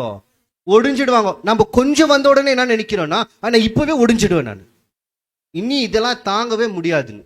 ஆனா அவர் என்ன பண்றாருன்னா, அந்த அவர் அழுத்தத்துக்கு தாங்கி தப்பிக்கிறதுக்கு வழியோ கொடுக்குறாராம். சில நேரத்துல சத்தியத்தின் மூலியமா ஆலோசனை கொடுக்குவார். சில நேரத்துல சகோதரர்கள் மூலியமா ஆலோசனை கொடுக்குவார். சில நேரத்துல உலகத்துல கூட வருதுங்க ஆலோசனை. உலகத்துல இருந்து கூட சில நேரத்துல ஆலோசனை கொடுக்குவாங்க, இதை பண்ணாத அது பண்ணாதன்ட்டு. நம்ம என்ன பண்ணுவோம்னு எனக்கு பார்த்தோன்னு பார்த்தீங்கன்னா, எனக்கு எல்லாமே தெரியும், நீ என்ன சொல்றது போயிடுவோம். அப்புறமா கேட்குவோம், மறந்துட்டு போயிடுவோம். சில நேரத்தை கேட்குவோம், இதெல்லாம் நான் ஏத்துக்க மாட்டேன்னு போயிடுவோம். சில பேர் கேட்டு செய்வாங்க, சத்தியத்தின் இசைவா இருந்தா. அதனால தான் வலி கொடுக்குறாரா தப்புறதுக்கு. வந்திருக்கு சோதனை, அழுத்துற மாதிரி நீங்க ஒடியாத அளவுக்கு இருக்கு, அதுல எப்படி தப்பிக்கலான்ற வலியோ காமிக்கிறாரா. நாம தான் என்ன பண்ண மாட்டோம், நிறைய நேரத்துல வலி இருக்கோ போக மாட்டோம். என்ன பண்ணின்னு இருக்கோம், வேற வழி வரும்னு உட்காருவோம். பண்றோமா? அப்புறமா நம்மளுக்கு நானே ஒரு வழி போட்டுக்குவேன், இந்த வழி தான் எனக்கு வேணும், இதுல போனா தான் நான் தப்பிக்க முடியும் நானே நினைச்சுக்குவேன். அவர் கொடுக்குவாரா ஒரு வழி தப்பிக்கிறதுக்கு? வசனத்தின் மூலியமா இருக்குமா? நான் செய்யவே மாட்டேன்னா. ஆனா இந்த மண்ணு, மையத்தில் இருக்கிற மண் என்ன பண்ணுமா? செஞ்சு முடிக்குமா? ஒரு வசனத்தை வாசிக்கலாம். யாக்கோபு 1:2, 3. யாக்கோபு 1:2. என் சகோதரரே, நீங்கள் பலவிதமான சோதனைகளில் அகப்படும் போது உங்கள் விசுவாசத்தின் பரீட்சையானது பொறுமையை உண்டாக்கும் என்று அறிந்து அதை மிகுந்த சந்தோஷமாக எண்ணுங்கள். எப்படி எண்ணுங்கள்னு சொல்றார்? திருப்பி பாருங்க. சந்தோஷமா எண்ணுங்கள். ஏன் சந்தோஷமா எண்ணுங்கள்றாரா? இப்போ நீங்க யார் கையில இருக்கிறீங்க தெரியுமா? குயவன் கையில இருக்கிறீங்கோ. வெசனப்படாதீங்கோ, சந்தோஷமா எண்ணுங்கள். ஏன்னா இந்த மண்ணை எப்படி உருவாக்கி, இதுக்கு அவர் ஒரு மைண்ட்ல ஒன்று வச்சிருக்காரு தெரியுங்களா? இப்படித்தான் நான் உருவாக்குவேன்னு. அவர் மைண்ட்ல ஃபிக்ஸ் பண்ணி நம்மளை உருவாக்கின்றாரு. எந்த டிசைன் அது? இதே மாதிரி ஒரு பானை உருவாக்கப்பட்டு சோதிக்கப்பட்டு ஷோகேஸ்ல இருக்குது. கிறிஸ்துன்ற பானை இருக்கா? இப்ப நம்மளை உருவாக்குறாருன்னா யாரை போல் உருவாக்கின்னு இருக்கிறாரா? அதனால சந்தோஷப்படுன்றார். இங்க வர உபத்திரவம் பாடுகள்லாம் ஒரு 30 வருஷம் 20 வருஷம் சாவர வரைக்கும் மட்டும் தான். இனி கிடைக்க போற மகிமை இதை காட்டிலும் மேலான மகிமை, அதை நோக்கி ஓடுங்கள் என்றார். அதனால தான் சந்தோஷப்படுங்கள் என்றார். சில நேரத்துல நானே போய் முள்ளுல குத்தின்னு இருக்குவேன், எனக்கு நானே. அதாவது என்னோட மாம்சத்தின் கிரியைகள், எனக்கு ஏதோ ஒன்று தேவை. உதாரணம் சொல்ற பாருங்க, எனக்கு ஒரு நல்ல வீடு கட்டணும், அப்புறமா ஒரு நல்ல கார் வாங்கணும்ட்டு நானே போய் பேங்க்ல ஒரு பெரிய லோன் எடுத்துட்டு நானே போய் என்ன பண்ணிட்டேன், என்ன உருவ குத்தி கொண்டேன் நானே. அப்புறமா சொல்லுவேன், ஐயோ தேவன் என்ன ரொம்ப சோதிக்கிறார். புரியுதா? என்னோட சொந்தத்துக்கு நான் செஞ்சு அது எப்படி நான் தேவன் மேல பழி போட முடியும்? அப்போ அதையும் நம்ம கொஞ்சம் யோசிக்கணுமா? இது எல்லாமே ஏற்கனவே பேசினது. இந்த மாதிரி தான் சபையில ஒவ்வொன்றா நடந்துனே வருது. அப்போ அவர் அட்ஜஸ்ட் பண்றாரு. சரி, அவர் என்ன பண்றாருன்னா, இப்போ ஷேப் கொடுக்குறாரு. அப்போ அவர் உருவமா எடுத்துன்னு வராரு. கடைசியில் என்ன பண்ணுவாங்கன்னு பார்த்தீங்கன்னா, இந்த குயவனுக்கிட்ட சில டூல்ஸ் எல்லாம் இருக்கும், பார்த்துருக்குவீங்க. டிசைன் பண்ணுவாங்க, அதில் அது அப்படியே சுற்றினே இருக்கும். அதை வச்சா அது அப்படியே ஒரு மாதிரி ஷேப் வந்து கொஞ்சம் டிசைன் பண்ணுவார். அப்போ கடைசியில் என்ன ஆகுதுன்னு பார்த்தீங்கன்னா, சில கருவிகள் கூட இருக்கு. அந்த கருவிகள் கொஞ்சம் எப்படி இருக்கும், அது கூர்மையா இருக்கும். அப்போ இது கூட இவர் கையில தான் இருக்கு. ஏன் பண்றாருன்னு பார்த்தீங்கன்னா, உருவாக்கின்னு இருக்கிறார். அப்போ நம்மளை சுத்தி கூட நிறைய பேர் இருக்குவாங்க. அவங்க பேசுற வார்த்தைகள் எப்படி இருக்கும், கூர்மையா இருக்கும். இன்னைக்கு நிறைய நேரத்துல நம்ம யோசிக்க பார்த்துருக்கிறீங்களா? நிறைய பேரோட வார்த்தை எப்படி வரும், ரொம்ப ஷார்ப்பா வரும் நம்மளை நோக்கி. நம்ம அதை பார்த்த உடனே என்ன சொல்லுவோம்னா, இவங்களை நம்மளை பார்த்து எப்படி பேசின்னுக்கிறாங்க, ரொம்ப குத்தி பேசுறாங்க. நம்ம என்ன புரிஞ்சுக்கணும் தெரியுங்களா? அவங்களையும் தேவன் வைத்து என்ன பண்ணின்னு இருக்கிறாரு, நம்மளை ஷேப் பண்ணின்னுக்கிறார், உருவாக்கின்னு இருக்கிறார். இதை யார் புரிஞ்சுக்குவாங்க தெரியுங்களா? மையத்தில் இருக்கிற மண்ணு புரிஞ்சுக்கும், இல்லைன்னா புரிஞ்சுக்காது. அப்ப நம்ம இன்னும் நான் அந்த பக்குவத்துக்குள்ள வரலன்னா, மெச்சூரிட்டிக்குள்ள வரலன்னா, நான் என்ன தெரிஞ்சுக்கணும்னா, நான் இன்னும் வேற சைட்ல தான் இருக்கிறேன். இன்னும் எனக்குள்ள என்ன இருக்கு, கொஞ்சம் டெஸ்ட் பண்ணா நான் ஒடிஞ்சுன்னு இருக்கிறேன், எனக்குள்ள இன்னும் புளிப்பு இருக்கு, இன்னும் நான் இன்னும் கடினமா இருக்கிறேன், இன்னும் நான் வரலன்னு அர்த்தம். வந்தவர்கள் இதை ஏத்துக்குவாங்க. ஏன்னா அவங்களுக்கு என்ன தெரியுங்களா தெரியும். இதுக்கு தாவீது நல்ல உதாரணம் பாருங்களேன். தாவீது, இது நிறைய நேரத்துல நம்ம பேசியிருக்கிறோம், தாவீதுக்கு அப்சலோம் விரோதமா போராட்டம் பண்ணி அவர் ராஜ்யபாரத்தை கைப்பற்றிருக்கிறாரு. இப்போ தாவீது கர்மேல் மலைக்கு அவரோட போர் வீரர்களோடு நடந்துன்னு போகும்போது ஷீமேன்ற மனிதன் தாவீதை தூசிக்கிறான். ரொம்ப ரொம்ப மோசமா பேசி கல்லெல்லாம் எடுத்து போடுற செய்யறாங்களாம். இப்ப தாவீது ராஜா, பக்கத்துல இருக்கிறவங்களா பெரிய பலசாலிகள், பராக்கிரமசாலிகள். தாவீது கண்ணை காட்டினா போதும் தலையை வெட்டிட்டு வந்துருவாங்க, அந்த மாதிரி இருக்கிறாங்க. இப்ப தாவீதுனா யோசிச்சாரு, தேவன் அனுமதி கொடுத்திருந்தா, அதனாலதான் இந்த மனுஷன் என்ன பண்றாரு, என்ன தூசிக்கிறாரு, நீயும் நானும் எம்மாத்திரம்னு கேட்டார். அப்ப தாவீதுனா புரிஞ்சுக்கினார்னா, இந்த மனுஷன் என்னை தூசிக்கிறார்னா, இதை தூசிக்கிறதுக்கு அனுமதி கொடுத்தது யார்? அமைதியா போயிட்டார். இப்ப நம்மளோட வாழ்க்கையை எடுத்து கொஞ்சம் பாருங்க. இந்த மாதிரி சந்தர்ப்பங்கள், சூழ்நிலைகள் நடக்கும் போது நாமளும் என்ன யோசிக்கணும்னா, இது நடக்குதுன்னா இது தேவன் அனுமதிச்சாரா இல்லையா? ஒருவேளை அனுமதிச்சாருன்னா நம்ம எதிர்த்து போராடுறது மனிதனுக்கிட்ட இல்ல, தேவனுக்கிட்ட. அமைதியா போயிடுவாங்க. இந்த மாதிரி பலவிதமான அனுபவங்களை கொடுத்து நம்மளை உருவாக்குவார். கொரிந்தியர் படிச்சுங்க, 2 கொரிந்தியர் 3ஆம் அதிகாரம் 18ஆம் வசனம். 2 கொரிந்தியர் 3ஆம் அதிகாரம் 18ஆம் வசனம். நாம் எல்லோருக்கும் திறந்த முகமாய் கர்த்தருடைய மகிமையை கண்ணாடியிலே காண்கிறது போல கண்டு ஆவியாய் இருக்கிற கர்த்தராலே அந்த சாயலாகத்தானே மகிமையின் மேல் மகிமை அடைந்து மறுரூபப்படுகிறோம். அப்ப அந்த பானை யாரோட சாயலா மாறின்னு இருக்கா? கிறிஸ்துவின் சாயல், மகிமையின் மேல் மகிமை. நாளுக்கு நாள் உருவாகி கடைசியில் அந்த பானை எப்படித்தான் இருக்கோ? யாரோட சாயல மாறி இருக்கோ? கிறிஸ்துவின் சாயலா மாறி இருக்கும். இப்போ அடுத்து என்ன பண்ணுவாருன்னு பாத்தீங்கன்னா, இப்போ இந்த பானையை உருவாக்கிட்டார். பானை ரெடியா? இன்னும் ரெடி இல்லை. ஏன்னா பானை இன்னும் எப்படி இருக்குதுன்னு பாத்தீங்கன்னா, இன்னும் ஆறுல கொஞ்சம் போட்டத்தை கொஞ்சம் இன்னும் ஃபோர்ஸ் கொடுத்தா என்ன ஆயிடும்? ஷேப் மாறிடும். திருப்பி அந்த களிமண்ணா அது வேஸ்ட் பண்ணிடலாம். அதனால அந்த குயவன் என்ன பண்ணுவாருன்னு பாத்தீங்கன்னா, 5வது ஸ்டெப்புக்குள்ள போவார். இதை காத்தாரத்துக்கு விட்டுருவாங்க, ட்ரை பண்ணணும், இல்லைன்னா என்ன ஆகும், எல்லாம் ஒடிஞ்சிடும். அதனால காத்தாரத்துக்கு விடணும். அப்போ எப்போ இந்த மெச்சூரிட்டிக்குள்ள வளர்ந்துன்னு வந்துட்டாங்களோ, இப்போ எந்த மாதிரி கருவி வந்தாலும் அதை தாங்குனாங்கோ. அப்புறமா எப்படி உருவாக்குறாரோ, எவ்வளவு ஃபோர்ஸ் கொடுத்தாலும் என்ன ஆகுனாங்க, வளைஞ்சு கொடுத்து உருவாயின்னு இருக்கிறாங்க இல்லைங்களா? தேவன் இவங்களை அப்படியே விட்டுடுவார். எப்படி தெரியுங்களா? தெரியும். இது நிறைய சில சகோதரர்கள், அனுபவசாலி சகோதரர்கள் புரிஞ்சுக்குவாங்க நல்லா. ஏன்னா அவங்க வாழ்க்கையில் இதெல்லாம் வந்திருக்கும். எப்படின்னா, அவங்க நல்லா சத்தியத்துல நல்லா வளர்ந்துன்னு வந்திருக்குவாங்க. ஒரு கட்டத்துல அவங்களுக்கு தேவனே கூட இல்லாத மாதிரி தெரியும். மற்ற ஜனங்க பார்க்குவாங்க, தேவன் அவங்களை கைவிட்டுட்டார். ஏன்னா அவங்களுக்கு என்ன ஆயிட்டு இருக்கோ, சில சோதனைகள் வந்திருக்கோ, உடம்பு அளவுல நோய்வாய்ப்பட்டிருக்கோ, ஏதோ ஒன்று ஆயிருக்கோங்க. அதுக்கு ரெமிடியே இருக்காது. எல்லாருமே என்ன எதிர்பார்க்குவாங்கன்னா, இயேசு கிறிஸ்து பின்னாடி வந்தா என்ன நடக்கும்? ஃபர்ஸ்ட் சுகம், செகண்ட் வசதி, 3வது கேட்கறதெல்லாம் கிடைக்கும், 4வது சந்தோஷம், 5வது லிஸ்டே இருக்கும். அந்த லிஸ்ட் அப்படியே நீங்க சூப்பர் மார்க்கெட்ல போனா வாங்குறீங்க பாருங்க, பெரிய பெரிய பில்லு அப்படி போட்டு வச்சிருக்கோங்க லிஸ்ட், கிறிஸ்து பின்னாடி வந்தான். ஆனா இந்த மாதிரி மண்ணா மாறின்னு இருக்கிறவங்கள பாருங்க, இந்த கட்டத்துல அந்த குயவன் என்ன பண்றாரு பார்த்துட்டீங்கன்னா, உருவாக்கிட்டாரு. இப்ப கையை எடுத்துட்டார், விட்டுட்டார், காத்தார விட்டுட்டார். வெயிட்டிங் பீரியட் அப்படின்னா காத்து நிறு விட்டுட்டார். இப்ப சுத்தி இருக்கிறவங்களுக்கு என்ன தெரியும்னா, தேவனோட கை என்னாயிடுச்சு, போயிடுச்சுன்னு நினைக்குவாங்க. ஆனா மண்ணுக்கு தெரியும், நான் என்ன ஆயின்னு இருக்கிறேன், வெயிட் பண்ணின்னுக்கிறேன். நான் என்ன உருவாக்கிட்டாரு, நான் வெயிட் பண்ணின்னுக்கிறேன். அவருக்கும் என்ன தெரியும்னா, நீ உருவாயிட்ட, இன்னும் ஹார்டாவில் கடினமாவில் வெயிட் பண்ணு, காத்தார விடுவாராம். அதுக்கு தான் இன்னும் அதிகமான பேஷன்ஸ். இப்போ சைலண்டா விட்டுட்டாருன்னா என்னன்னு பார்த்தீங்கன்னா, இன்னும் பொறுமை அதிகரிக்குவாங்க. அடுத்து உறுதியாவாங்க, ஸ்ட்ரென்த் ஆகும். கெட்டி ஆகணும்னா இன்னும் நல்லா உறுதியாவாங்க. அவங்க விசுவாசத்தில் இன்னும் உறுதிப்படுத்தவர்கள் ஆகும், இன்னும் மெச்சோர் ஆவாங்க. மெச்சோர் ஆகுங்கன்னா கிறிஸ்துக்குள் இன்னும் வளருகிறவர்களாய் சொல்றாரு இல்லைங்களா, தலையாகிய கிறிஸ்துக்குள் எல்லாவற்றிலும் வளருகிறவர்களாய் இருங்கள். அந்த நிலைமைக்கு வளர்ந்து நிக்குவாங்களாம். வாசிக்கலாம் வசனம், ஏசாயா 40ஆம் அதிகாரம் 30ஆம் வசனம். ஏசாயா 40ஆம் அதிகாரம் 31ஆம் வசனம். கர்த்தருக்கு காத்திருக்கிறவர்களோ புதுபெலன் அடைந்து கழுகை போல செட்டைகளை அடித்து எழும்புவார்கள். அவர்கள் ஓடினாலும் இளைப்படையார்கள், நடந்தாலும் சோர்ந்து போகார்கள். அப்ப அவங்க என்ன பண்ணுவாங்கன்னு பாத்தீங்கன்னா, யாருக்கு காத்துன்னு இருக்கணும்?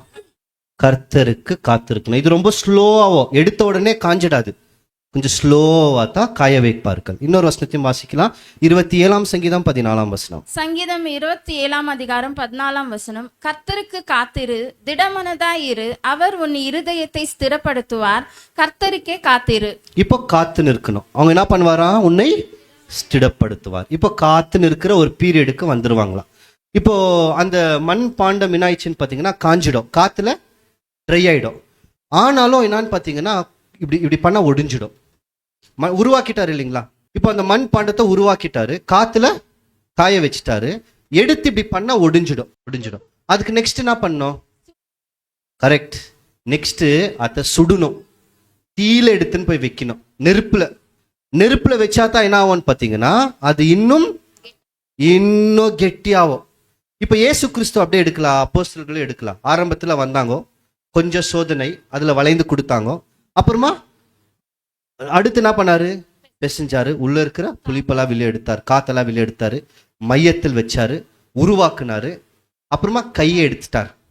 கிறிஸ்து கிட்ட வாங்களே, கையை எடுத்துட்டாருன்னு எப்படி புரிஞ்சுக்கலாம்னா, கெத்செமேனியா தோட்டம் ஞாபகம் வைங்க. எல்லாரும் என்ன தெரியுங்களா நினைக்குவாங்க? தேவன் என்ன பண்ணிட்டாரு? கைவிட்டுட்டார், தேவன் கைவிட்டுட்டாருன்னு சொல்லி கெத்செமேனியா தோட்டத்துல எல்லாருமே நினைச்சாங்களா? நினைச்சாங்க. ஆனா தேவன் கைவிட்டாரா? வெயிட் பண்ண வச்சார். கரெக்டா? தேவன் கை எடுத்த மாதிரி இருந்துச்சு, ஆனா கை எடுக்க போயிட்டாரா? கிறிஸ்துவ கை விட்டுட்டாரா? தனியா விட்டார். அப்போ இன்னொன்னு உறுதியாவன்ட்டு. அப்புறமா அந்த பானை எடுத்து எதுல வைக்கணும்? தீயில வைக்கணும். வச்சாரா? கிறிஸ்துவ எடுத்துன்னு போய் ரோமர் கையில குடிச்சிட்டார். நீ எவ்வளோனா என்ன பண்ணிக்கோ, சுட்டுக்கோ. அப்பதான் என்ன ஆகும்? அது இன்னும் கெட்டியா உறுதியாகும். இப்படி ஒடிச்சா கூட என்ன ஆகாது? ஒடியாது. அந்த ஸ்டெப்புக்கு போவாங்களாம்.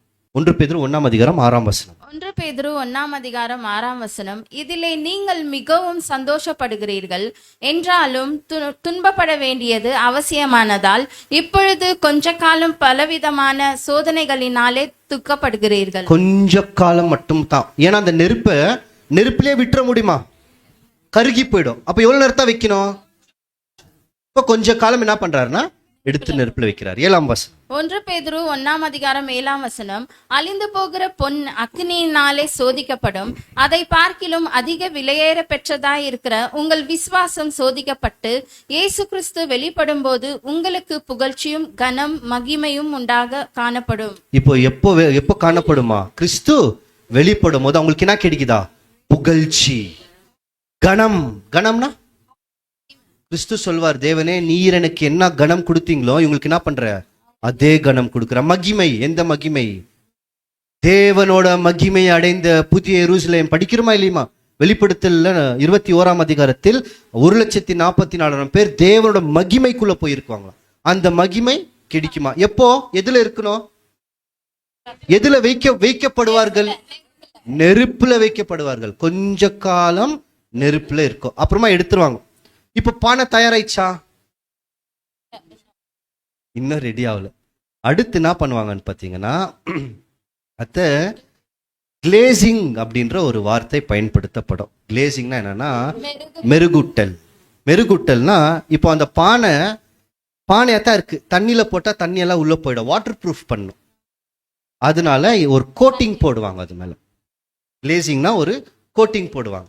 அந்த கோட்டிங் தான் அது இந்த மாதிரி இருக்கும். உங்களுக்கு இந்த மாதிரி கோட்டிங் போடணும். கோட்டிங் போட்டா அதுல ரொம்ப உங்களுக்கு எப்படி இருக்கும்னு பாத்தீங்கன்னா, பலன்னு வர பார்த்துருக்கிறீங்களா? சிலதெல்லாம் ரொம்ப நல்லா ஷைனிங்கா இருக்கும். இதுதான் ஃபினிஷ் பண்ணணும். இப்போ இது பண்ணாதான் வாட்டர் ப்ரூஃப் ஆகும். உள்ள தண்ணி ஊத்துனா கூட என்ன ஆகாது? வெளியே லீக் ஆகாது. அந்த மாதிரி இதை ஃபுல்லா வாட்டர் ப்ரூஃப் பண்ணி இந்த மாதிரி ரெடி பண்ணுவாங்க. ரெடி பண்ணாதான் இப்போதான் ஒரு ஃபைனலுக்கு கொஞ்சமா என்ன இருக்குது? கொஞ்சமா வந்திருக்கு, கொஞ்சமா ரெடி ஆயின்னு வந்து நிற்கு. வாசிக்கலாம். இன்னும் 2ஆம் அதிகாரம் 20ஆம் வசனம். இன்னொரு 5 நிமிஷம் 2 முடிக்கலாம். தீமோத்தேயு 2ஆம் அதிகாரம் 20ஆம் வசனம். ஒரு பெரிய வீட்டிலே பொன்னும் வெள்ளியுமான பாத்திரங்களும் அல்லாமல் மரமும் மண்ணுமான பாத்திரங்களும் உண்டு. அவைகள் சில கனத்திற்கும் சில கனவீனத்திற்குமானவைகள். அடுத்த வசனம்.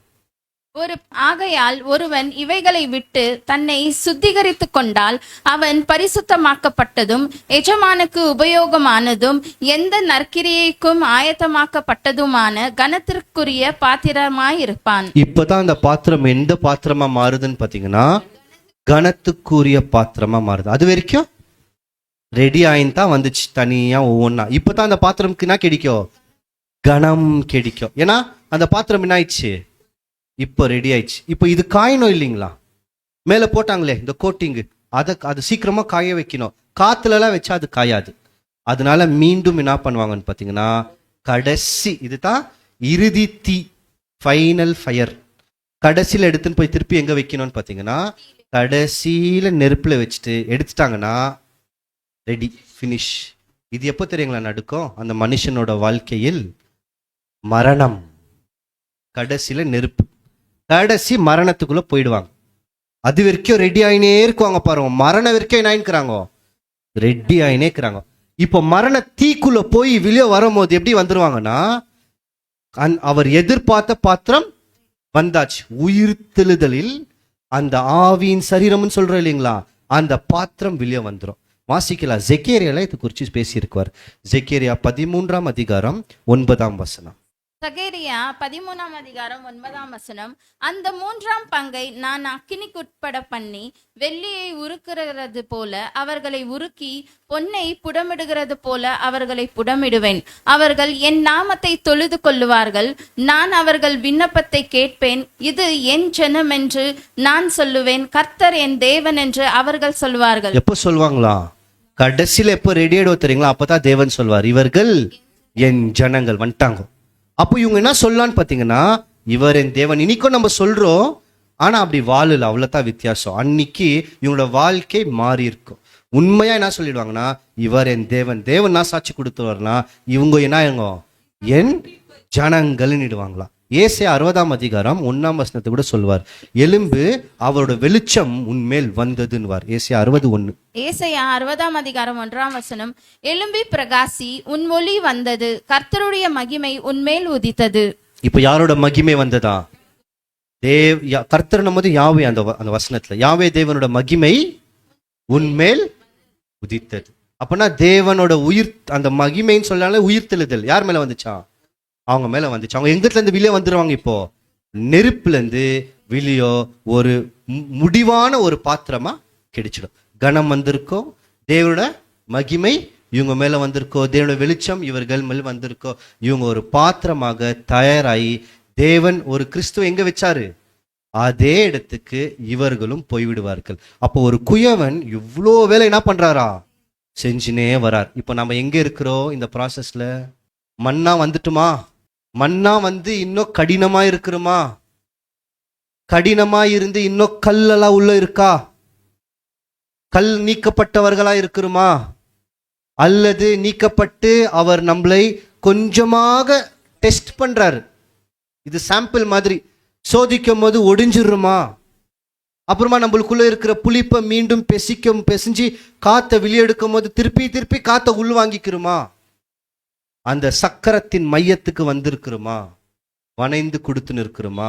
அழுத்தும் போது அதுக்கு இசைவாய் போய் நிற்கிறோமா? அதுக்கு பேரு தாங்க அர்ப்பணிப்பு, கான்சிக்ரேஷன். நிறைய நேரத்துல சொல்றோம் இல்லைங்களா? நிறைய நம்ம என்ன நினைக்கிறோம்னா கான்சிக்ரேஷனா ஞானஸ்தானம். கான்சிக்ரேஷன்னா அர்ப்பணிப்புன்னு அர்த்தம். ஃபுல்லா அர்ப்பணிச்சிருக்குவாங்களா. இவர் எவ்வளவு அழுத்தினாலும் என்ன ஆவாங்க? அவங்க பாட்டுக்கு அவங்க வளர்ந்துனே இருக்குவாங்க. அப்புறமா தேவன் கையை ஒரு கட்டத்துல எடுத்துருவார். எல்லாருமே என்ன நினைக்குவாங்கன்னா, தேவன் இவங்களை என்ன பண்ணிட்டாங்க? கை விட்டுட்டாங்க. ஆனா தேவன் ஆற விட்டுருக்கிறார். இன்னும் நீ நல்லா மெச்சூர் ஆகணும், உறுதி ஆகணும். அப்புறமா எங்க எடுத்து வைக்கிறாரு? கொஞ்சம் நெருப்பு வெளியே எடுக்கணும். அப்புறமா அதுக்கு அந்த கிளேசிங் எல்லாம் போடணும். திருப்பி கடைசி தீல வச்சு எடுத்தா தான் அந்த சூரியனோட கணம் இவங்க மேல பிரகாசிச்சிருக்கும். வாசிக்கலாம் இன்னொரு 2-3 வசனங்கள். யாக்கோபு 1ஆம் அதிகாரம் 12ஆம் வசனம். யாக்கோபு 1:12 சோதனையை சகிக்கிற மனுஷன் பாக்கியவான், அவன் உத்தமன் என்று விளங்கின பின்பு கர்த்தர் தம்மிடத்தில் அன்பு கூறுகிறவர்களுக்கு வாக்குத்தத்தம் பண்ணின ஜீவ கிரீடத்தை பெறுவான். எப்பதான் ஜீவ கிரீடம் கிடைக்கும்? எப்போ கிடைக்கும்? சோதனையை சகிக்கிற மனுஷன் பாக்கியவான் தாவான். அப்புறமா என்ன விளங்கணுமா? அவன் உத்தமன் என்று விளங்கணும். அது வரைக்கும் இல்லை. எப்போ விளங்கோ? இவ்வளோ பார்த்த இல்லைங்களா? இவ்வளோ ப்ராசஸ்க்குது. உத்தமன் என்று விளங்கின பின்பு தான் எது கிடைக்கும்ன்றார்னா ஜீவ கிரீடம் கிடைக்கும். இதைத்தான் ஜெயம் கொள்ளுகிறவனுக்கு நான் மறைவான மன்னாவை தருகிறேன், ஜெயம் கொள்ளுகிறவனுக்கு என் சிங்காசனத்தை தருகிறேன். வெளிப்படுத்தல் 3:21 அந்த மாதிரி நிறைய இடத்துல என்ன பண்றாருன்னா ஒவ்வொன்னா சொல்லினே வரார். இதெல்லாம் பவுல் கடைசி கட்டத்துல புரிஞ்சுக்கினார். பவுலோட வாழ்க்கை எடுத்து பார்த்தீங்கன்னா இந்த மாதிரி தான் வந்திருக்கும். ஆரம்பத்துல ஒரு ரொம்ப கடினமா இருந்தாரா? அப்புறமா தண்ணி போட்ட உடனே மெதுவாயிட்டார். கிறிஸ்து வசனம் போட்ட உடனே சாஃப்ட் ஆயிட்டார். அப்புறமா ஒரு டெஸ்ட் பண்ணார். அந்த டெஸ்ட்டுக்கு தான் 3 வருஷம் ஒரு அரேபியா தேசத்துக்கு ஓடி போயிட்டு இருந்தார். அங்க இருந்தார். கொஞ்சம் கொஞ்சமா சோதனை வளைந்து கொடுத்தாரா? வளைந்து கொடுத்தார். அப்புறமா ஒரு திருப்பி ஜெருசலேமுக்கு வரார். தேவனோட மையமா மாறிட்டார். புறஜாதிகளுக்கு போய் வேலை தேவனோட திட்டம், முழு திட்டத்தை நிறைவேற்றினே வந்தார். தேவன் எதிர்பார்த்த மாதிரி நான் இருந்தாரு, வணைந்து கொடுத்துனே இருந்தார். அப்புறமா ஒரு காலத்துல தேவன் கை எடுத்துட்டார். எடுத்துன்னு போய் ரோமாபுரியில சிறையில போட்டாங்க. உதவியே இல்லை, அங்க தனியா இருந்தார். கையை எடுத்த மாதிரி இருக்கும். ஆனா என்ன வந்திருந்தாரு? நல்லா வளர்ந்துனே வந்தார். அப்புறமா எடுத்து நிறைய பலவிதமான அடிகள், உபத்திரவங்கள், அப்பப்போ தீ. கடைசியில என்ன பண்ணாருன்னு பாத்தீங்கன்னா அந்த பாலிஷ் எல்லாம் போட்டு அவரை சிறை சேதம் பண்ணி இறுதி தீ சாகடிச்சிட்டாங்க. இப்போ வில்லு எப்படி வந்திருக்குவாருங்க பவுல்? அவர் எதிர்பார்த்த மாதிரி ரெடியா வந்திருக்குவாரா? வந்திருக்க மாட்டாரா? வந்திருக்குவார். அதனால தான் திமோத்திக்கு சொல்றார், நல்ல போராட்டத்தை போராடினேன், விசுவாசத்தை காத்து கொண்டேன். எதை முடிச்சாரா? ஓட்டத்தை முடிச்சேன் அப்படின்ட்டார். அப்ப இவர் முடிச்சாரா இல்லையா? இது அவரால் முடிஞ்சிச்சு தானே. இன்னைக்கு அவங்களுக்கு வர மாதிரி வருதுங்களா நம்மளுக்கு துன்பம்? இல்ல. நம்ம இருக்கிற காலமே ரொம்ப கிருபையின் காலம். இவங்களுக்கு வந்த மாதிரிலாம் துன்பமே நம்மளுக்கு இல்லை. சின்ன சின்ன முள்ளு தான் குத்துது, ரொம்ப சின்ன சின்ன அடி தான் நம்மளுக்கு. இதுக்கே நம்ம ரொம்ப சோர்ந்து போயிடுறோம். இன்னைக்கு நம்மளுக்கு இருக்கிற அளவுக்கு சத்தியமெல்லாம் அவங்களுக்கு அந்த காலத்துல பவுலெல்லாம் இருந்தாங்கோ. ஆனா நிறைய இந்த விளக்கங்கள்லாம் பார்க்குறோம் இல்லைங்களா? நிழல், பொருள், தேவனின் திட்டங்கள், தீர்க்க தரிசனங்கள், கனவுகள், இந்த மாதிரிலாம் அவங்களுக்கு வெளிப்படையா காமிக்கப்படல. கொஞ்சம் கொஞ்சம் காமிச்சார். அதுக்கே அவங்க அவ்வளவு விசுவாசத்தை காத்து கொண்டிருந்தார்கள் என்றால் இவ்வளோ சத்தியத்தை கிடைச்ச நாம் எப்படி இருக்கிறோம்? வாசிக்கலாம். பிலிப்பியர் 4:13. முடியுமா? நம்மளால முடியுமா? அப்படின்னா முடியுமா? எப்படி முடியும்? பிலிப்பியர் 4:13 என்னை பலப்படுத்துகிற கிறிஸ்துவினாலே எல்லாவற்றையும் செய்ய எனக்கு பலன் உண்டு. நமக்கு பலன் இருக்கா இல்லையா? ஏன்னா நம்மள பலப்படுத்துறது யாரா? கிறிஸ்து. அப்ப நம்மளால இதெல்லாம் செய்ய முடியுமா? கடந்து வர முடியுமா? தண்ணினால் நம்ம இருதயம் பக்குவமாயி நாம கூட நம்மளை வெட்டி மீண்டும் அவர் பிசைஞ்சு நம்ம நிறைய இந்த ஃபுல் ப்ராசஸே பார்த்தோம். முடியுமா? முடியாதா? வசனம் முடியுதுன்னு சொல்லுது. ஒருவேளை நான் முடியல அப்படின்னு சொல்றேன்னா என்ன அர்த்தம்னா நான் வசனத்தின் மேல் விசுவாசத்தை வைக்கலன்னு அர்த்தம். கடைசி வசனம் வாசிட்டு முடிச்சிடலாம். 1 பேதுரு 5:10. 1 பேதுரு 5:10 கிறிஸ்து இயேசுவுக்குள் நம்மை தமது நித்திய மகிமைக்கு அழைத்தவராயிருக்கிற சகல கிருபையும் பொருந்திய தேவன் தாமே கொஞ்ச காலம் பாட அனுபவிக்கிற உங்களை சீர்படுத்தி பலப்படுத்தி நிலைத்திருக்க கடவாராக. கொஞ்ச காலம் தான் நம்மளுக்கு என்ன இருக்கா? பாடு கொஞ்சம் தான். அந்த பானை எவ்வளவு நேரம் பாடு நெருப்புல எல்லாம் இருக்கும்னு நினைக்கிறீங்க? ஆனா எவ்வளவு நேரம் ஷோகேஸ்ல இருக்கும்? நீங்க யோசிச்சு பாருங்க. உங்க வீட்டுல இருக்கிற ஒரு நல்ல ஒரு வெசில், நல்ல ஒரு மண்ணால் செய்யப்பட்டது எவ்வளவு வருஷமா வச்சுருக்கிறீங்க ஷோகேஸ்ல? அது எவ்வளவு நாள் குயவன் அதை பெசிஞ்சு அப்புறமா அதை வனைந்து நெருப்புல வச்சு எவ்வளவு நேரம் செஞ்சிருக்குவாரு? அவர் எவ்வளவு நாள் செஞ்சிருக்குவார்? அத கொஞ்ச காலம். கரெக்டா? உங்க வீட்டுல வருஷ கணக்கு. அதை தான் சொல்றாரு. நம்மளுக்கு நிற்கிற இந்த உபத்திரவம் பாடு கொஞ்சமா, கிடைக்க போற கனம் மகிமை நித்தியத்துக்கும். அதனால சந்தோஷம் படுங்கள். என்பதை நாம் மனதில் வைத்துக்கொண்டு நாம் குயவன் கையில் இருக்கிற மண்ணாக இந்த ஒவ்வொரு விதத்திலும் இருக்கலாமா வேண்டாவா, கேட்டு மறந்து போய்விடலாமா, இல்லை இன்னைக்கு கேட்ட இந்த சத்தியத்தை நாம் வெளியே போய் மறந்து விடுறோமா என்பதை நான் தான் முடிவு செஞ்சு என்னோட வாழ்க்கையில் தீர்மானித்து அவரிடத்தில் சென்று சேர தேவன் தாமே நம்ம அனைவரையும் ஆசீர்வதிப்பாராக. பொறுமையுடன் கேட்ட நாம் எல்லாரையும் தேவன் சத்தியத்தில் வழிநடத்துவாராக. ஆமென்.